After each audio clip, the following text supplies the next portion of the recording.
자, 그러면 데카르트 성찰 얘기를 해보겠습니다. 지금 철학이라고 하는 것에 대해서 일반론부터 먼저 얘기를 좀 하겠습니다. 철학 그러면 사람들이 제가 이제 철학 선생이니까 사람들이 저한테 그런 얘기를 많이 해요. 철학 나도 철학을 좀 해봤지. 사람이 생각을 많이 해보면 철학 아니야. 깊이 있게 생각해보면 철학 아니야. 뭐 그렇게 어렵게 할 필요 있나. 인생 많이 살아보면 철학이지. 그렇게 얘기를 많이 합니다. 뭐 틀린 얘기는 아닌데 학문으로서의 철학 있지 않습니까?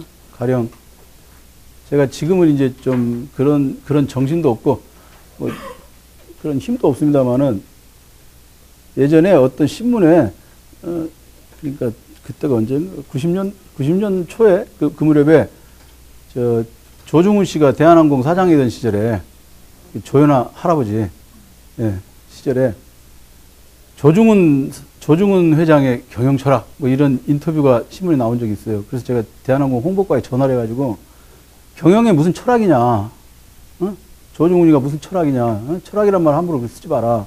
신문사에다 막 전화해가지고 막 그런 적이 있어요. 그러니까 좀 그 무렵에는 철학에 대한 철학의 순수함에 대한 어떤 그런 생각이랄까요? 그런 게 있었죠. 근데 지금은 아무나 그런 말 써도 괜찮다고 생각해요.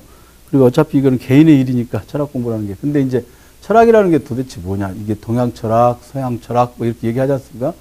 이제 서양의 기원을 두고 있는 게 서양 철학이고 동양의 기원을 두고 있는 게 동양 철학일 텐데 동양이나 서양이라고 하는 이 구별 자체도 사실은 19세기 이후에야 생긴 것입니다. 그렇기 때문에 그럼 철학하고 과학하고는 어떻게 다르고 철학하고 종교하고는 어떻게 다르냐 이런 구별들이 있잖아요. 그런 것에 관해서 일반적으로 좀 얘기를 좀 해보겠습니다. 그걸 좀 알 필요가 있는데요. 철학이라고 하는 게 뭐냐. 철학이라고 하는 이 학문은 어떤 학문이든지 그 학문의 대상에 따라서 규정을 하거든요. 생물학이다. 그러면 생물체에 대해서 연구를 하는 게 생물학이죠. 물리학이다. 그러면 물리적 현상에 대해서 연구를 하는 게 물리학이죠. 근데 철학이라고 하는 것은 이 철자가 우리가 이 철자라고 하는 게 이게 한자어로 이제 번역이 되어 있으니까 밝을 철자예요. 형용사기 때문에 이게 명사가 아니라 학문의 대상을 여기서 이 말로서 알아낼 수는 없습니다. 학문의 대상을 알아낼 수는 없어요. 원래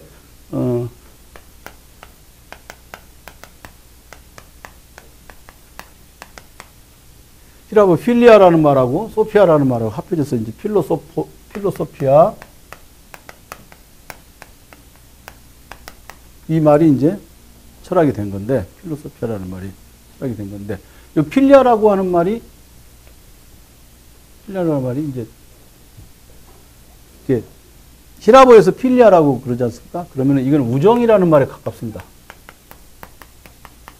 이거 흔히 이제 지혜에 대한 사랑 이렇게 이제 철학계는 책에 보면 지혜에 대한 사랑 이렇게 나오는데 사랑 그러면 이게 막 정욕적인 사랑도 있을 수 있잖아요. 그렇죠?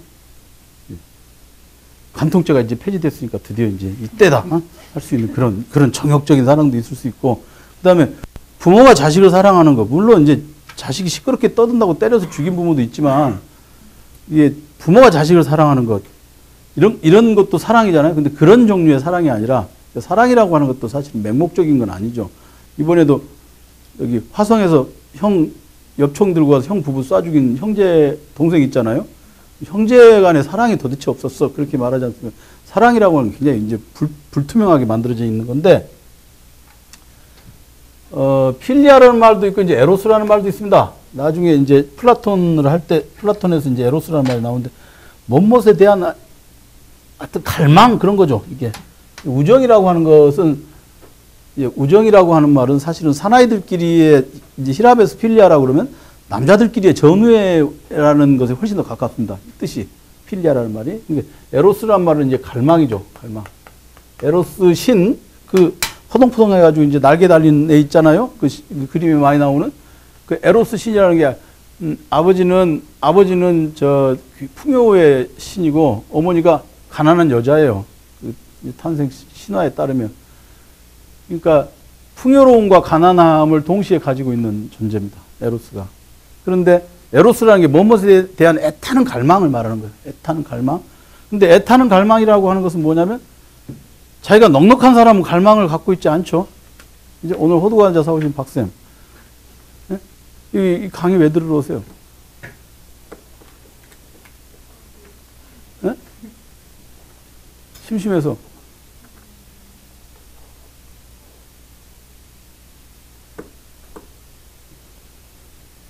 자기 신이 하는 일을 자신이 모르세요? 그러니까 이게 갈망이라고 하는 것은 뭐냐면 갈망하고 딱 맞물리는 게 이제 결핍이거든요. 결핍을 느껴야 이게 갈망이 생기잖아요. 그렇죠? 아, 내가 뭘 갖고 싶다. 요새 갖고 싶은 거 있으세요? 요새? 없으세요? 만년필? 그럼요. 저는 맨날 있어요. 맨날 갖고 싶은 책. 그러니까 책. 이제 올해 들어서는 책 많이 안 샀는데 작년 여기 11월에 강의했었나요? 제가? 했었죠? 박사님 했죠? 제가 11월 달에 강의할 때 책 샀다고 자랑한 적 있죠? 150만 원어치. 예. 하루에 150만 원 딱 이렇게. 2년 동안 갈망하고 있던 거, 결핍을, 이 책이 없는 것 때문에 너무 결핍을 느끼고 있다가, 예, 5권으로 돼 있는 책을 갖다가, 권당 30만 원짜리 책을 갖다가 11월 1일 날 딱 일시불로 긁었습니다. 그래가지고 2달 동안 쫄쫄 굶고 가정 파탄 나고 막 이제 그랬습니다. 엄청나게 막 고통스러웠습니다. 그런데 막 괴롭습니다. 근데 저 혼자만 그런 게 아니라 이제 제 아이가 지금 전공이 저하고 같아요. 얘도 이제 갈증이 있고 그러니까 저한테 이제 계속 꼬드기는 거예요. 이제 소소하게 2만 원짜리, 3만 원짜리 책은 지 돈으로 사는데 10만 원만 넘어가면 이 책 괜찮다고 막 계속 저를 막 현혹하는 거예요. 그래서 이제 제가 저 혼자만 전공을 하면 내가 이제 뭐 살 날이 얼마나 남았다고 그것까지 사서 읽겠나. 그런데 얘가 이제 사달라고 이놈이 읽겠구나. 그러니까 이제 그런 저런 생각 때문에 이게 사잖아요. 그러니까 그게 이제 어느 지점에 가면 이게 결핍과 갈망이 그냥 혼용되는 지점이 있죠. 예? 이게 결핍인지 아니면 그냥 폼 잡으려고 하는 건지 이게 묘한 결핍과 갈망과 요 사이에 이제 과시, 그다음에 이제 허세, 뭐 이런 것들이 있는 지점이 있습니다. 이런 지점이 있습니다. 그 지점이라는 게 그 지점을 다 통칭하는 게 에로스예요. 에로스는 원래 이제 막 모자라는 거니까 에로스 신이 어머니에게서 물려받은 건 이제 가난이잖아요. 결핍이잖아요. 그 에로스 신이 이제 에로스가 어떻게 해서 태어나게 됐냐면 풍요의 신 포로스가 신들의 파티에서 이제 술을 먹고 잠들었어요. 잠들었는데 이 가난한 여인 페니아가 포로스 신과 동침하여 아이를 낳으면 자기도 풍요로워지지 않을까 해서 잠든 신을 이 여인 페니아가 겁탈을 해가지고 낳은 아이가 에로스입니다. 이게 이제 서로 상반되는 게 두 가지가 동시에 있는 거예요. 뭔가 모자라다. 동시에 또 풍요롭다라고 하는 거. 그런데 모자람이 더 강하죠. 이런 것들이 이제 갈망과 결핍과 과시와 허세 이런 것들이 있는데 무엇이냐 이게 이제 소피아의 지혜죠. 지혜에 대한 갈망이라고 할 수 있어요. 지혜에 대한 갈망. 그래서 철학은 뭐냐? 삶에 대한 사랑이 아니라 사랑이라는 말을 쓰면 조금 적당치 않고 삶에 대한 뭔가를 알고자 하는 아주 그 어떤 그런 끝없는 그 욕심이라고 할 수 있어요. 근데 그 욕심이라고 하는 게 이제 마음속에 있는 것이니까 그 욕심이라고 하는 게 마음속에 있는 건데 그것이 이제 겉으로 어떻게 드러나냐? 이제 책을 사는 걸로 드러난다든가 아니면 이제 가능한 한 자기가 먹고 사는 일이 최소한 이제 되면은 공부하는 것으로 드러난다든가 이렇게 되는 거죠. 이제 두 가지 방식으로 나타나는 거죠. 이것이 탐구의 목표라면, 지혜라고 하는 것이 목표라면, 그것에 대한 갈망이니까, 근데 요것인데, 이게 이제 뭘로 이게 겉으로 드러나는 게 이제 책으로 드러난다든가, 이런 책으로 드러나게 되죠. 그러니까 철학 공부하는 사람은 누구나 다 그렇다고 말씀드리기는 어려운데, 책을 많이 사죠. 어제도 샀는데 오늘 또 책이 없는 것 같다는 느낌 있잖아요. 배달이 딱 된 순간 이제 그러니까 배달이 올 때 왜 웃어요? 김영준 씨 왜 웃어? 딱 그래? 우리는 이제 제 집은, 저희 집은 이제 제가 4층짜리 빌라 꼭대기층에 사는데요. 그냥 이게 두드리지도 않아요. 그냥 문 앞에 딱 던져놓고 하거든요. 알라딘 현대택배 아저씨가 딱 던져놓고 가요. 던져놓고 하면, 이제 왔나? 지금도 오늘도 저기 제가 지금 책을 지금 두 권 주문해가지고 오늘 온다고 아침에 문자가 왔는데 안 왔길래 지금 집에 빨리 가야 됩니다. 강의 끝나고. 지금 사실 별로 강의 안 하고 싶어요, 지금. 집에 가서 책을 봐야 이게. 근데 책이 딱 도착해서 이제 이게 박스 뜯고 딱 하고, 왔구나. 하면 이제 다음에 무슨 책을 살 것인가를 우리가 찾게 되죠. 그게 참 쓸데없는, 그리고 또 이게 분명히 허당일 거야 라고 생각하면서도 사요. 사가지고 읽어보고, 이건 아니구나 해서 이제 폐지 줍는 할머니 드리려고 군데군데 이렇게 뜯어가지고 이렇게 재활용하는 데다 꼭 내놓거든요, 저는 책을. 이렇게 내놓는데, 이 책을 이제 주기적으로 버립니다. 이런 책은 안 버리지만, 예를 들면, 아까 제가 말씀드린 것처럼, 이게 이제,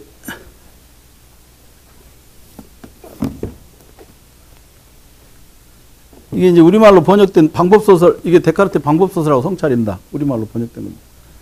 우리말로 번역된 게 있고, 그 다음에 이제 이거는 영어판으로 되어 있는 방법소설하고 성찰이 이게 영어판. 이것도 이제 읽어봐야 되고, 이건 이제 이게 이제 라틴어하고 불어로 되어 있는 거. 그러니까, 방법, 성찰이 읽었냐? 성찰이 읽었느냐? 그렇게 말을 하면, 읽었다. 이제 이렇게 들어보세요. 성찰이 읽었냐? 그럼 읽었다.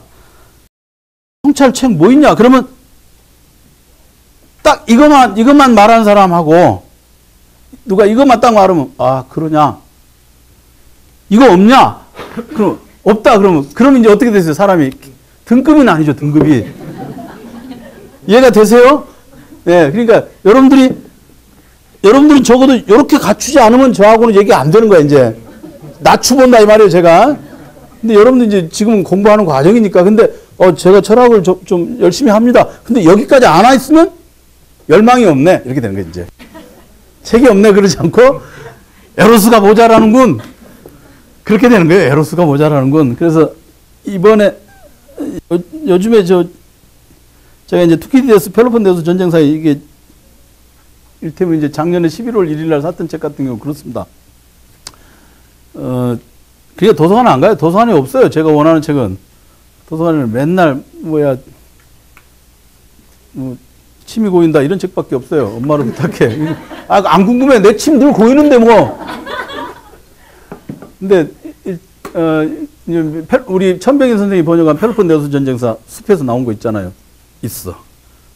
그러니까, 저는 이제 독일 철학을 전공해서 이제 독일어로 된 것이 익숙하거든요. 개념 같은 걸 읽을 때는. 독일본도 정평이 있는 게 한 2권 정도 된단 말입니다. 똑같은 히라보 단어를 이렇게 옮겨놓은 게 다르단 말이에요. 그러니까 독일본 2개, 영역본도 3개, 그 다음에 이제 3권짜리 주석서. 거기까지 왔어. 거기까지. 열망이 이제 찼어요. 그 정도 됐어. 그래서, 근데 제가 5권짜리 작년에 11월에 산 거, 5권짜리 주석서는 안 살려고 그랬어요. 너무 비싸기도 하고, 그걸 읽을 일은 없을 것 같더라고요. 근데 우리 애가, 이게, 여기까지 없으면 우리가 이게 철학 공부하는 사람이 할 수 있겠느냐. 이제 얘가 나를 꼬시는 방법을 하는 거야, 이게. 이게, 아빠, 그게 이제 고엄이라는 사람이 쓴,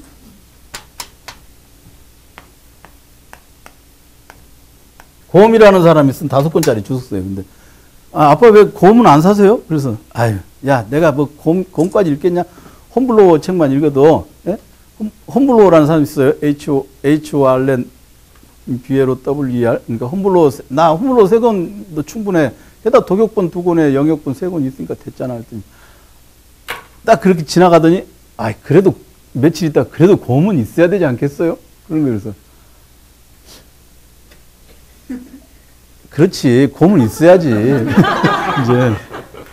그게 이제 저의 이 부분을 건드리는 거야, 이제 이게. 결핍은 없어, 사실은. 결핍은 없어. 허세야. 아빠 그래도 펠로폰네소 전쟁사도 강의하고 그러시는데, 고음도 없이 강의하시면 쪽팔리시잖아요. 이렇게. 그렇긴 해. 사실 그래서 곰 얘기를 못 하잖아, 수업 시간에. 아, 그러니까 이번에 한번 사시면 되잖아요. 엄마 목욕 간 사이에 얼른, 얼른 주문하십시다. 그래가지고 11월 1일 아침 일찍 일어나서 주문을 했던 것입니다. 근데 책이 도착했어. 도착했는데, 아, 그래, 이제 거의 과시와 허세는, 제가 여기서 지금 곰 있다고 얘기하는 순간, 그 곰 주석서가 5권짜리 주석서 우리나라에 그걸 가지고 있는 사람이 5명이 넘지 않아요.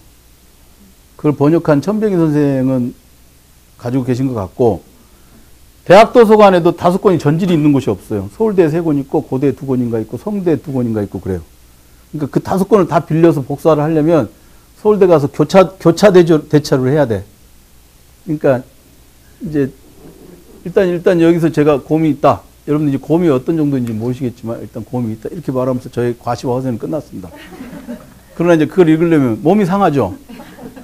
공부를 해야 돼요. 그러니까 곰이 생겨난 뒤로 이제 펠로폰네소 전쟁사에도 공부 많이 하게 돼요.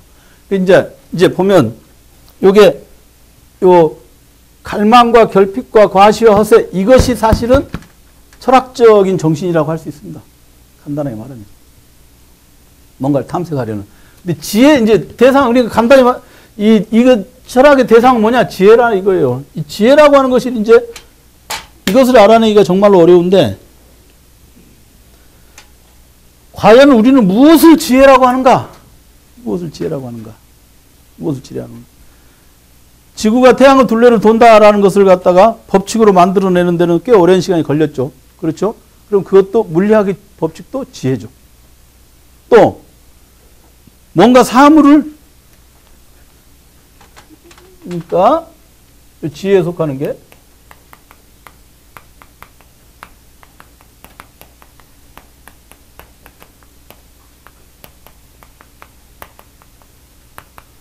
물리적 대상이 운동하는 법칙, 이것도 지혜입니다. 그렇죠? 지식이죠.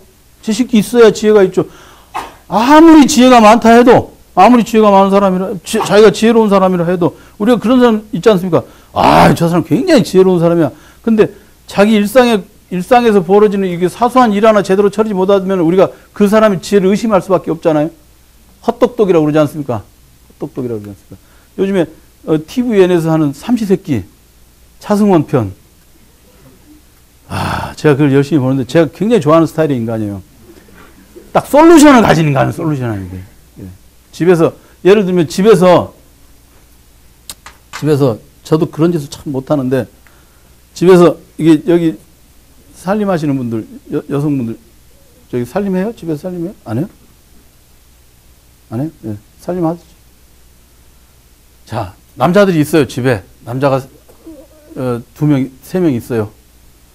냉장고에 이렇게 해놨으니까 국만 데피고 밥솥에서 밥 꺼내서 반찬 이렇게 꺼내서 먹어라. 이렇게 합니다. 그죠? 근데 딱 갔다 오면 라면 끓여 처먹었어, 이것들이. 그런 경우 있죠? 예, 끄떡끄떡 많이 하시는 분이. 그러면 그 남자들이 그걸 할 줄 몰라서 못하는 겁니다. 모르셨죠? 귀찮아서 그런 줄 아셨죠? 그게 아니에요.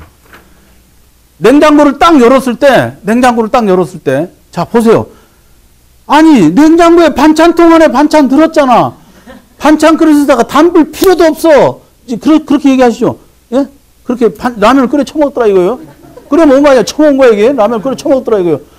아니 말이야. 딱 들어가지고 이제 라면 끓여들 처먹었네. 냉장고 안에 반찬 그릇이 반찬통이잖아. 꺼내서 쿡 있고 가스레인지 돌리기만, 손목을 돌리기가 그렇게 싫어? 라면 끓이는 손목은 잘도 돌아가지. 이제 이러면서 이제 엄마들이 불이 뿜어요. 확 뿜어 나오는 거야. 그죠? 근데 그게 안 되는 거예요. 무슨 말이냐? 냉장고를 딱 열면 그게 우주라니까요. 새카만 우주야. 이 구조가 도대체 이 그릇은 왜 여기 있는 걸 알 수가 없어. 냉장고 시스템, 냉장고 체계를 알지 못하는 거예요. 우리가 그게 살림하는 사람이 이걸 이렇게 딱 해놓은 거 있지 않습니까? 이게 안 되는 거예요. 그러니까 자신이 처음부터 끝까지 시작부터 끝을 알고 있는 게, 제가 지금 저기 있어요.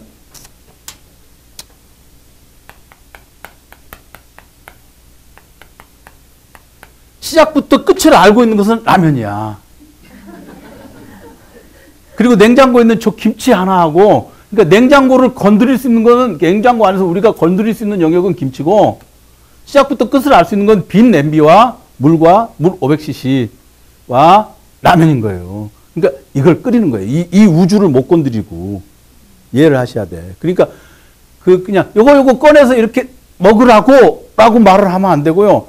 그 전에 일주일에 걸쳐서 냉장고의 구조적인 이해를 도모해야 됩니다. 이게 틀림없습니다. 이게 제가 결혼하기 전에 제가 남자 형제가 셋이에요. 어머니가 지방에 3박 4일로 이게 일이 있어서 가신다. 큰 집에라도 가신다. 그럼 어머니가 딱 밥 먹는 일에 대해서는 차려서 먹는 일에 대해서는 우리 막내 동생에게 지시를 합니다. 저하고 제 바로 밑에 동생은 몰라. 뭔 말을 해도 잊어버려. 구조적으로 이해를 못해, 냉장고를. 그 다음에 가장 단순하게 구조적인 이해도 필요 없고 뭐 하는 설거지는 제가 합니다. 제가 진짜 잘해요, 설거지만. 이렇게 손목이 그냥 이렇게 확, 거의 인간 탈수기야. 저는 막 이렇게 또 짜면 말라. 막 이렇게 쥐는 힘이 강해가지고 막 탁탁 털어서 10분만 지나면 바로. 그 다음에 청소, 그게 진짜 체계적인 일이에요. 청소 진짜 어려워. 하루 종일 청소기를 돌린다 해서 청소가 되는 게 아니야. 제 바로 밑에 동생이 청소왕이에요, 청소왕. 걔는 어딜 가든지 딱 앉으면 일단 주변에 있는 머리카락부터 주워. 이런 새끼들이 청소를 하는 거예요. 근데 이제 형제가 셋이잖아요? 저희 남자 형제만 셋이었는데. 그러니까 어머니가 냉장고는, 주원아, 이리 와봐라. 냉장고 여기 뭐 들었고, 여기 뭐 들었고. 그 다음에는, 그럼 얘가 이제 쫙 어머니 마음에 들게 얘기를 합니다. 아, 첫날에 요렇게 먹을 거고요. 둘째 날은 요렇게 먹을 거고요. 어머니 오시는 날은 요렇게 먹을게요. 그러면 어머니가 저한테, 요원이는 설거지 열심히 하고, 예. 그 다음에 둘째 놈한테는 청소는 네가 알아서 해. 걔 청소를 잘해. 어디가 더러운지도 알아. 그리고 어느 부분에 힘줘. 청소 못하는 놈들이, 그때는 청소기도 없으니까 못하는 새끼들이 계속 힘줬다 허리 부러지죠. 그러잖아요? 그게 뭐냐? 냉장고라고 하는 것도 너무 빤해 보이는 것 같아도 체계가 있어요. 그렇지 않습니까? 그리고 여자들이 제일 언짢은 게 뭐냐? 남의 집 냉장고 문 열어보고 여기는 이렇게 해놨네 이렇게 말하는 거 언짢아 한다 이거야. 다 자기의 체계가 있어. 냉장고라는 게. 그러니까 시골에서 올라온 시어머니들이 며느리 살림 못한다고 냉장고부터 이렇게 뒤집어 까고 뭐 찬장에서 그릇 바꾸고 그러면 이건 완전히 며느리하고 이제 척지기로 작정한 거야. 이게 사실 그렇습니다. 이게 뭐냐? 이게 냉장고의 시작과 끝, 요 시작부터 끝. 여기를 우리 시스템이라고 합니다. 체계라고 합니다. 체계. 그러니까 물리적 대상의 운동법, 이거 아주 단순해요. 아주 단순해요. 높은 곳에서 공을 떨어뜨리면 밑으로 떨어진다. 낙하의 법칙, 그죠? 초속 몇 킬로미터로 떨어진다. 이런 게 있잖아요. 이거는 굉장히 단순해. 이거는 그리고, 이거는 지구는 1초에 30만 킬로미터로 태양의 둘레를 돈다. 그렇잖아요? 그러면 이거는 제가 살고 있는 지구, 호석 씨가 살고 있는 지구, 형수 씨가 살고 있는 지구 다 똑같죠? 도는 게. 뭐, 그 동네는 뭐 1초에 25만 킬로미터로 돌고 그런 거 없죠? 이건 보편 물리법칙이라고 그러죠? 이건 보편이라고 그래요. 이건 보편. 앞에 우리가 물리적 대상의 운동법칙 보편이라는 말을 씁니다. 언제 어디서나 그렇게 돌았어요. 알아내지 못했을 뿐이야, 우리가. 알아내지 못했을 뿐이야. 그러니까, 그런 말 하지 않습니까? 이제 2월 초에 입춘이 지나고 설날이 우수였어요. 우수지라고 이제, 거기 있으면 이제 춘분이 다가옵니다. 춘분 되면 봄이지. 사계절이 있는 지역에서는 춘분이 되면 봄이지. 이렇게 얘기를 합니다. 그게 사계절이 없는 시베리아 또는 황제 펭귄이 사는 남극 이런 데는 춘분 필요 없죠? 추분도 필요 없습니다. 그냥 덜 추운 때와 많이 추운 때로 나뉘죠. 펭귄의 여행 뭐 이런 거 보면 그렇지 않습니까? 그러니까 이거는 보편적인 물리적 대상의 운동 법칙이 있어요. 이것도 지식. 이것도 지식. 지혜라고 하는 것은 사실 지식이 일단 들어가 있어요. 지식. 그 다음에 집집마다 냉장고에 체계가 있습니다. 냉장고 체계가 있으세요? 네? 그리고 라면 끓여 먹고 막 그러는 일을 당해보셨어요? 네. 그러니까 화내지 마세요. 그러니까 그걸 하셔야 돼. 지금부터 다 모여봐. 그런 일이 일어나지 않게 하려면 그런데 이제 그런 일이 일어나지 않게 하려면 어떻게 해야 되냐?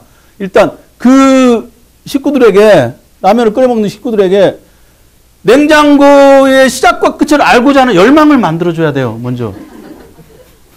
계속 굶기는 거야. 라면을 살 수 없게끔 해놓는 거예요. 그럼 뭐예요? 허기가 생기잖아요, 그죠? 그래서 열망을 불러일으켜야 돼. 냉장고를 알아야 되는구나. 내가 지금 제대로 된 밥을 먹으려면, 엄마가 없을 때, 아내가 없을 때 제대로 된 밥을 먹으려면 냉장고를 알아야 되구나. 일단 결핍을 느껴야 돼, 결핍. 해놓고 가면 안 돼. 냉장고를 싹 비워놓고 가야 돼. 결핍을 일단 느껴야 돼. 그 다음에는 뭐냐? 내가 이렇게 했을 때, 내가 이거 냉장고 체계를 알아내가지고 이걸 했을 때, 되는구나. 내가 되는구나. 이제 허세와 과시. 니들 말이야. 니들 말이야. 마누라 집이 없다고 라면 그대로 처먹지 말고 말이야. 냉장고를 잘 살펴보라고. 체계적으로 이해하면 누구나 다 차승원처럼 할 수 있어. 이제 과시하는 이런 자세를 보일 수 있게 해야 되는 거예요. 그게 철학인 거예요, 사실은. 열망을 불러일으키는 거. 근데, 제가 이번에 그러니까 삼시세끼 그 차승원 편 보면서, 이 사람 솔루션이 있구나. 뭔가, 이거 이제 요리의 시작과 끝을 아는구나. 시작과 끝을 안다고 그러죠. 우리가 그걸 그렇게 얘기하죠. 그거. 근데 요 냉장고의 지식 체계 이거는 사람마다 다르지 않습니까?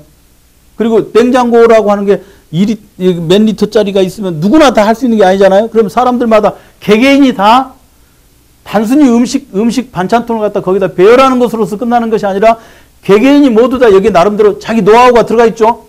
그거는 유형의 매뉴얼로 정형화된 매뉴얼로 딱 정리할 수 없는 뭔가가 있을 수 있어요. something 뭔가 무형의 것. 여기 있습니다. 여기 이제 체계가 있어요. 두 번째. 그 다음에 저 사람이 아는 건 참 많아. 모르는 거 엄청 많이 알아. 그런데 사람이 영 못 쓰겠더라고 이런 말을 하는 경우가 있잖아요. 이게 뭐냐면 이제 윤리적인 문제들 있잖아요. 윤리적인 문제. 즉 사람이 사람답게 산다는 것, 사람답게 산다는 것에 대한 판단, 사람답게 산다는 것에 대한 판단. 이것도 사실은 지혜에 해당하죠. 배움이 없어도 그 사람이 사람답게 사는 것에 대한 어떤 판단들을 할 수 있다. 그러면 이런 것들 다 우리가 묶어서 이런 걸 묶어서 전체를 묶어서 이거를 우리는 지혜라고 할 수 있습니다. 지혜라고 할 수 있습니다.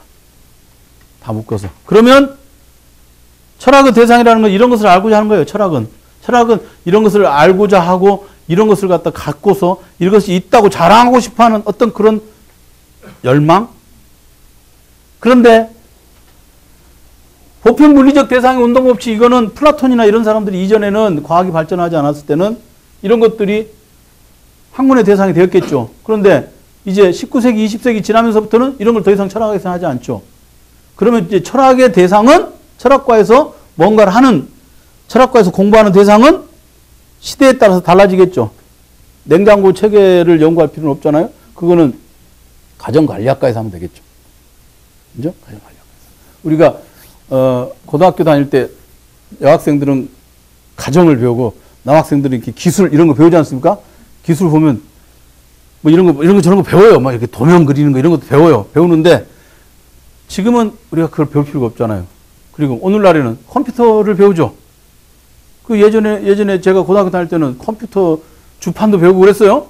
주산도 배우고 있는데 지금은 그런 거 배울 필요 없잖아요. 그와 마찬가지로 배울 필요 없는 것들이 많아졌어요. 그런데 여전히 이제 철학이라고 하는 학문은 뭔가 이런 거 윤리학적인 문제들 그리고 이제 사람이 왜 사는가? 사람이 왜 사는가? 이건 윤리학은 아니죠. 왜 사는가? 이런 문제들에 대해서 탐구를 합니다. 그리고 하나 더 있는데 그게 뭐냐? 그는 어떻게 탐구를 하면 잘 할 수 있는가 하는 이 탐구 방법론도 철학에 들어갑니다. 탐구의 방법론. 그래서 이런 걸 묶어보면은 탐구 방법론 이런 것들을 인식론이라고 그러고, 그 다음에 생각을 명료하게 하는 것 이것을 논리학이라고 그러고 그렇습니다. 그래, 철학의 분과들이 있어요. 그런데 이 세상에 사는 것이 도대체 어떤 의미가 있느냐? 왜 사는가? 어떤 의미가 있는가? 그리고 우리 인간이라고 하는 존재는 이렇게 유한한 존재인데, 이렇게 유한한 존재가 세상에 태어나서 살아가는데 어떤 무한한 것에 대한 열망이 없이 살아도 괜찮은가? 이런 것들을 따져 묻는 학문이 있는데 그게 뭐냐? 형이상학입니다. 형이상학. 그게 바로 형이상학이고, 지금 우리가 이제 상반기 읽고자 하는 책들은 바로 그 형이상학에 해당하는 책들입니다. 데카르트의 성찰이나 칸트의 판단력 비판, 이런 책들은 이제 형이상학에 해당하는 책들입니다. 그래서 이 형이상학은 철학의 여러 영역 중에서도 가장 어려운 영역입니다. 그래서 철학을 하는 사람들끼리는 그렇게 해요. 뭘 전공하셨어? 이렇게 물으면. 허석진은 뭘 전공했어? 경제학. 경제학에도 하위 분야가 있잖아. 많죠. 예. 그럼 경제학에는 위아래가 있어요? 등급이 있어요? 없어? 그러니까 경제학은 하찮은 학문인 거야. 세상에 제일 이게 우리 철학을 공부하는 사람들은 그렇습니다. 철학을 뭐 전공했습니까? 이렇게 물었을 때 절대 자기 전공을 먼저 말하지 않아. 업신여김을 당할까봐. 네? 근데 딱 자신 있게 말하는 사람들이 있습니다. 형이상학 전공입니다. 이런 사람 딱 자신 있게 말합니다. 저 형이상학 전공했는데 뭐 하셨어요? 그러면 대답을 하지 않는 사람은 형이상학을 전공한 사람이 아니고, 그죠? 네. 그러니까 형이상학 전공한 사람은 우리가 있잖아요. 항상 떳떳한 자는 떳떳하게 크게 소리 말하죠. 근데 제가 아까 말했죠. 플라톤, 아리스토텔레스, 데카르트, 칸트, 헤겔. 이 5명의 철학자가 형이상학에서, 서양 형이상학에서 최고의 업적을 낸 사람들입니다. 5명 중에 한 사람의 형이상학을 전공하면 일진인 거라. 제가 헤겔 형이상학 전공했습니다. 뭐 하셨더라? 이렇게 약을 올리면서, 경제학! 뭐 이렇게 이제. 경제학은 뭐냐? 경제학! 그렇게 말하는 거고, 뭐, 더 이상 안 물어봐. 세부적으로 뭘 했는지 궁금하지 않아요. 네? 근데 철학 전공한 사람들끼리는 그렇게 말한다. 김현영, 왜? 힘들어? 철학도 아니고, 응? 말 못하겠어. 말해봐. 나 궁금해. 국어교육. 좋은 거야, 좋은 거야. 내가 이제 국어교육이다, 좋은 거야, 이렇게 말하더니 사람이 굉장히 모멸감 느끼죠, 막. 경멸하면서 막 좋은 거야, 이렇게 말하는 거. 그래서 짜증나지 마. 훌륭해. 나라 사랑하냐? 국어 사랑이? 그러니까. 지금 이 학생이 이제 철학을 전공한 학생이에요. 이 학생이 이제 고등학교 때도 내가 알았어요. 이 학생이 심리학과를 간다고 그래서 제가 굉장히 짜증납니다. 제가 아는 제가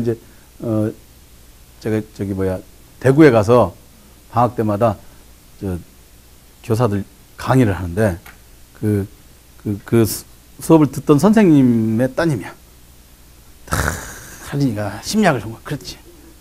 그때 내 표정 봤어? 이제 알겠어? 그때는 못 느꼈지. 철없는 애들 막 심리학 멋있잖아요. 막 그때 마음이 궁금해. 막 이러면서 이제 안 궁금해. 저는 안 궁금해. 남의 마음이 왜 궁금해? 내 마음도 내가 모르겠는데. 그러니까 막 그러더라고요. 그래서 그래 해. 관심 없어요. 해. 근데 철학을 전공한다. 그러니까 훌륭한 학생이 된 거예요. 일단 그래. 근데 그 이상 그러면 이제 그다음에 뭐 해야겠어요? 형이상학을 그래 이제 진짜 사람의 욕심은 끝이 없는 거라. 형이상학을 공부하는데 아까 제가 쓴 5명의 형이상학자 중에 한 사람은 형이상학을 공부를 해야 되는 거라. 그래서 일단 그 5명의 형이상학자를 중심으로 해서 책을 읽는 게 굉장히 어렵습니다. 그러니까 한 사람의 책을 막 열심히 읽는데도 꽤 오랜 시간이 걸리고 일단 이 문제 자체가 아주 오래된 문제들이기 때문에 우리 인간이 답할 수 없는 문제들.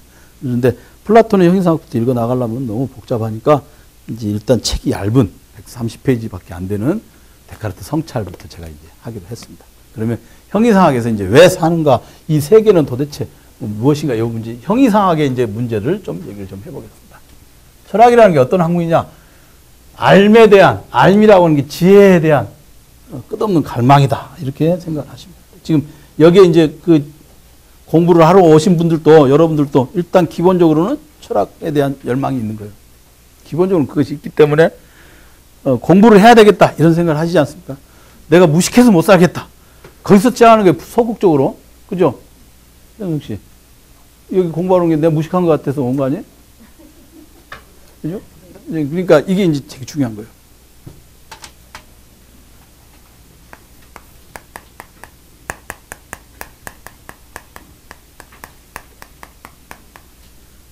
철학 공부는 이제 갈망인데 그 갈망을 좀 구체적으로 하면 무지의 지가 있습니다. 중요한 포인트입니다.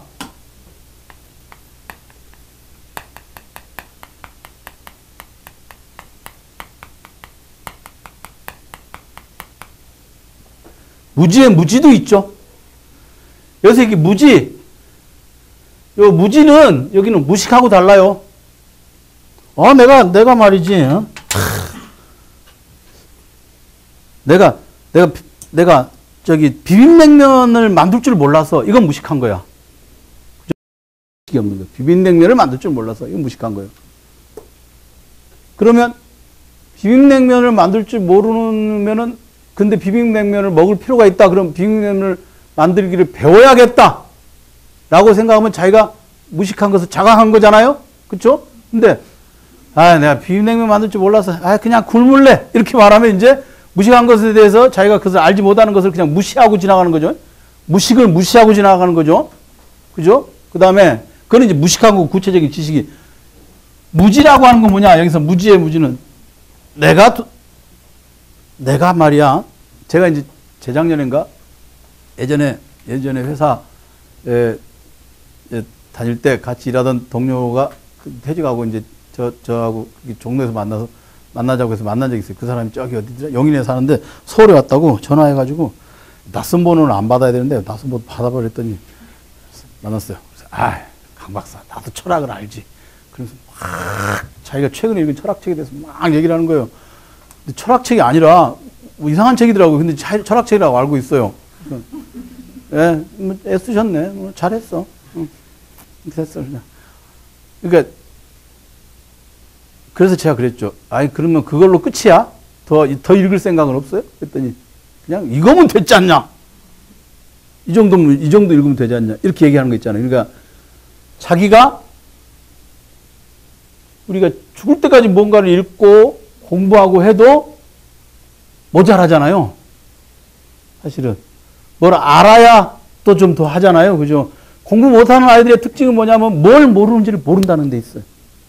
학생 그러죠? 안 그래요? 자신이 그래요? 네. 그러니까 조금이라도 알아야 모르는 분야고 이렇게 선이 그어지잖아요.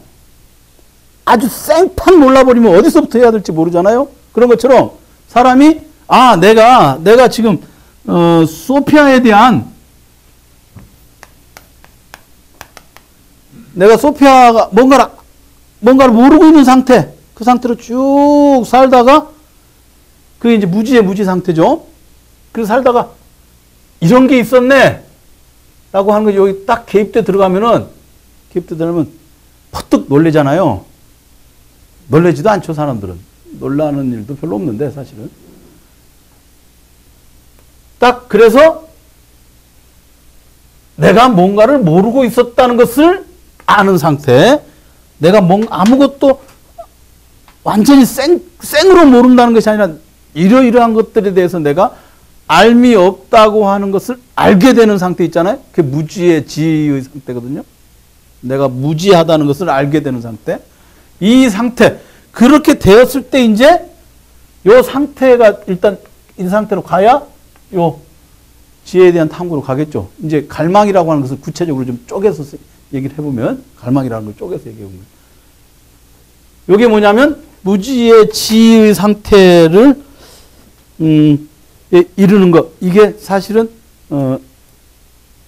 알매에 대한 지혜에 대한 갈망을 좀 더 구체적으로 말하면 이렇게 되겠죠. 그게 바로 이제 흔히 철학 개론책의 첫머리에 나오는 소크라테스의 말, 너 자신을 알라라는 말의 의미입니다. 너 자신을 알라. 그 말이 네가 어떻게 생겼는지 알아라든가 네 몸무게를 알아라든가 네 키를 알아라든가 그런 뜻이 아니라 네가 얼마나 무지한 상태에 있는지를 알아라 그런 뜻입니다. 그러면 소크라테스 이렇게 묻습니다. 거기서 이제 소크라테스의 대화 플라톤의 대화편들을 보면 소크라테스 하는 얘기들이 있어요. 몇 가지 질문들이 있죠. 잘 산다는 것에 대해서 묻습니다.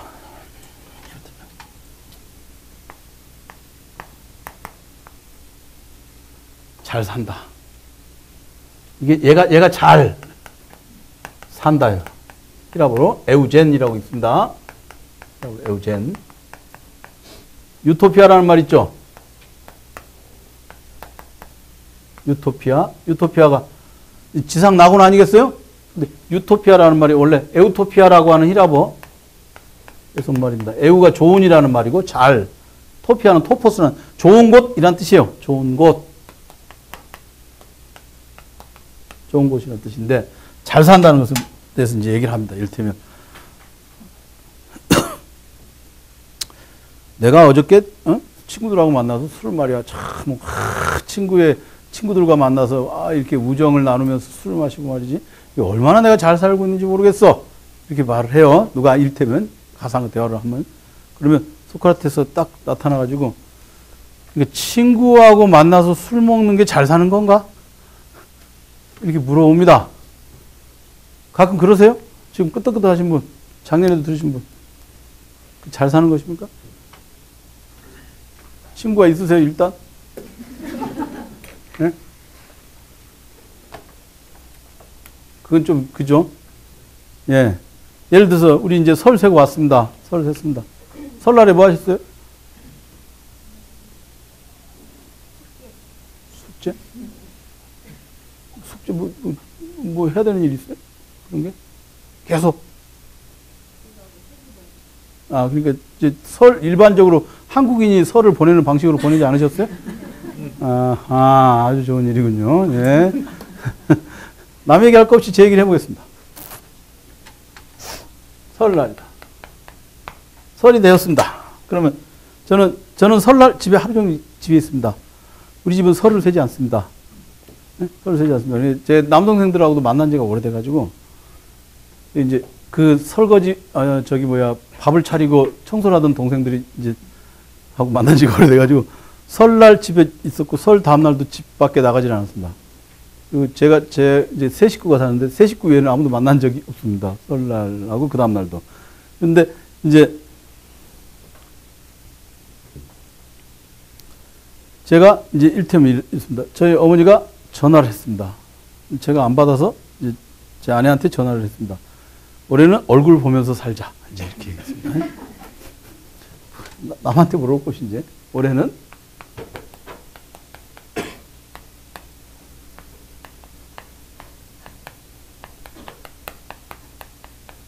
자 이렇게 얘기했습니다. 그러면 이 말은 얼굴을 보지 않고 산다 이런 것을 전제하고 있잖아요. 작년에 한 몇 년 됐어요. 어머니 얼굴 본 지가. 그러니까 몇 년 동안 얼굴을 보지 않고 살았다. 이걸 전제하잖아요. 그죠? 자, 그럼 여기 있는 분들은 이제, 그렇게 생각하시겠죠.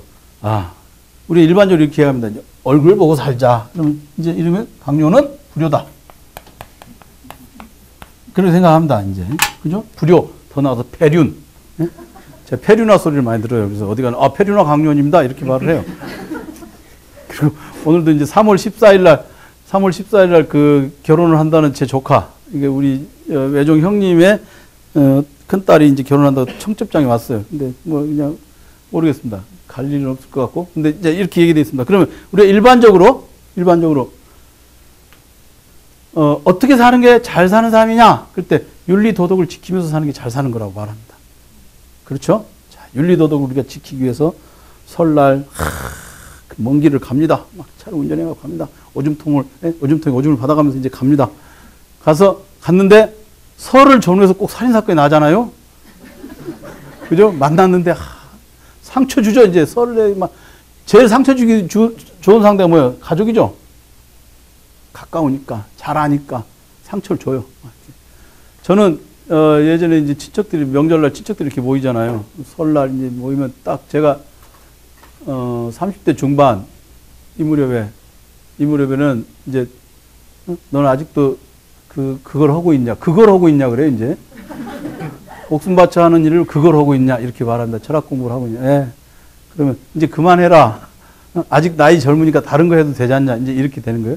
그 다음에 이제 40대 시절에는 친척들을 만나잖아요. 그러면 너는 이제 아주 그걸로 먹고 살 생각이냐? 이제 먹고 사라지질 않아. 철학으로. 그잖아요? 먹고 사라지지 않으니까 회사 다니는데. 그러니까 회사만 다니든지 밤에는 자고, 아니면 좀 더 회사 생활을 열심히 해서 다른 일을 좀 해서 돈을 벌 생각을 하라. 이렇게 얘기를 하죠. 그럼 이제 그때 여러분들 제가 쓴 책 중에 책과 세계라고 얇은 게 하나 있어요. 3,300원짜리 책이야. 지금 1,000원이 올랐어요. 그 인세가. 한 권 팔려면 100원이 올라가요. 예전에 300원 받았는데 이제 400원 받습니다. 작년에 1,000권이나 팔려가지고 인세를 40만 원이나 벌었어. 장난 아니야. 내 책 엄청 팔아요, 지금. 1,000권 필자, 1,000권 필자. 근데 그 책 이제 지금부터 10여 년 전에 2002년인가 나왔어요. 그 책이 나왔는데 제가 이제 그 책이 나와서 친척들이 모임인데 갔어. 그래서 딱 얘기를 합니다. 딱 하는 말이 그거 팔아갖고 얼마나 번다고. 딱 이렇게 얘기를 하는 거야. 그러면 이제 상처를 받잖아요. 그리고 저는 이제 장남이니까 어머니가 이렇게 요구하는 게 많잖아요. 근데 그게 다 결국 뭐야? 돈 들여서 친척들 만나서 친척들에게 뭔가를 이렇게 과시해야 되는 일이야. 대부분에. 근데 가면 친척들은 너는 아직도 머리 그러고 다니냐? 어? 듣자니 네 아들도 그거 한다면서 이렇게 가면 거의 답이 없는 거야. 대대로 망해먹는구나. 이런 말을 이제 거침없이 하죠, 사람들이. 그러니까 남에게 상처를 주는지 모르고 해요. 그러니까 안 만나는 게 내가 잘 사는 길이 되는 거야. 그렇잖아요? 생각해보세요. 우리는 보편적으로 우리는 가족 간에 우애가 있어야 한다. 그렇게 말을 합니다. 형제끼리 우애가 있어야 한다. 우애가 있어야 한다.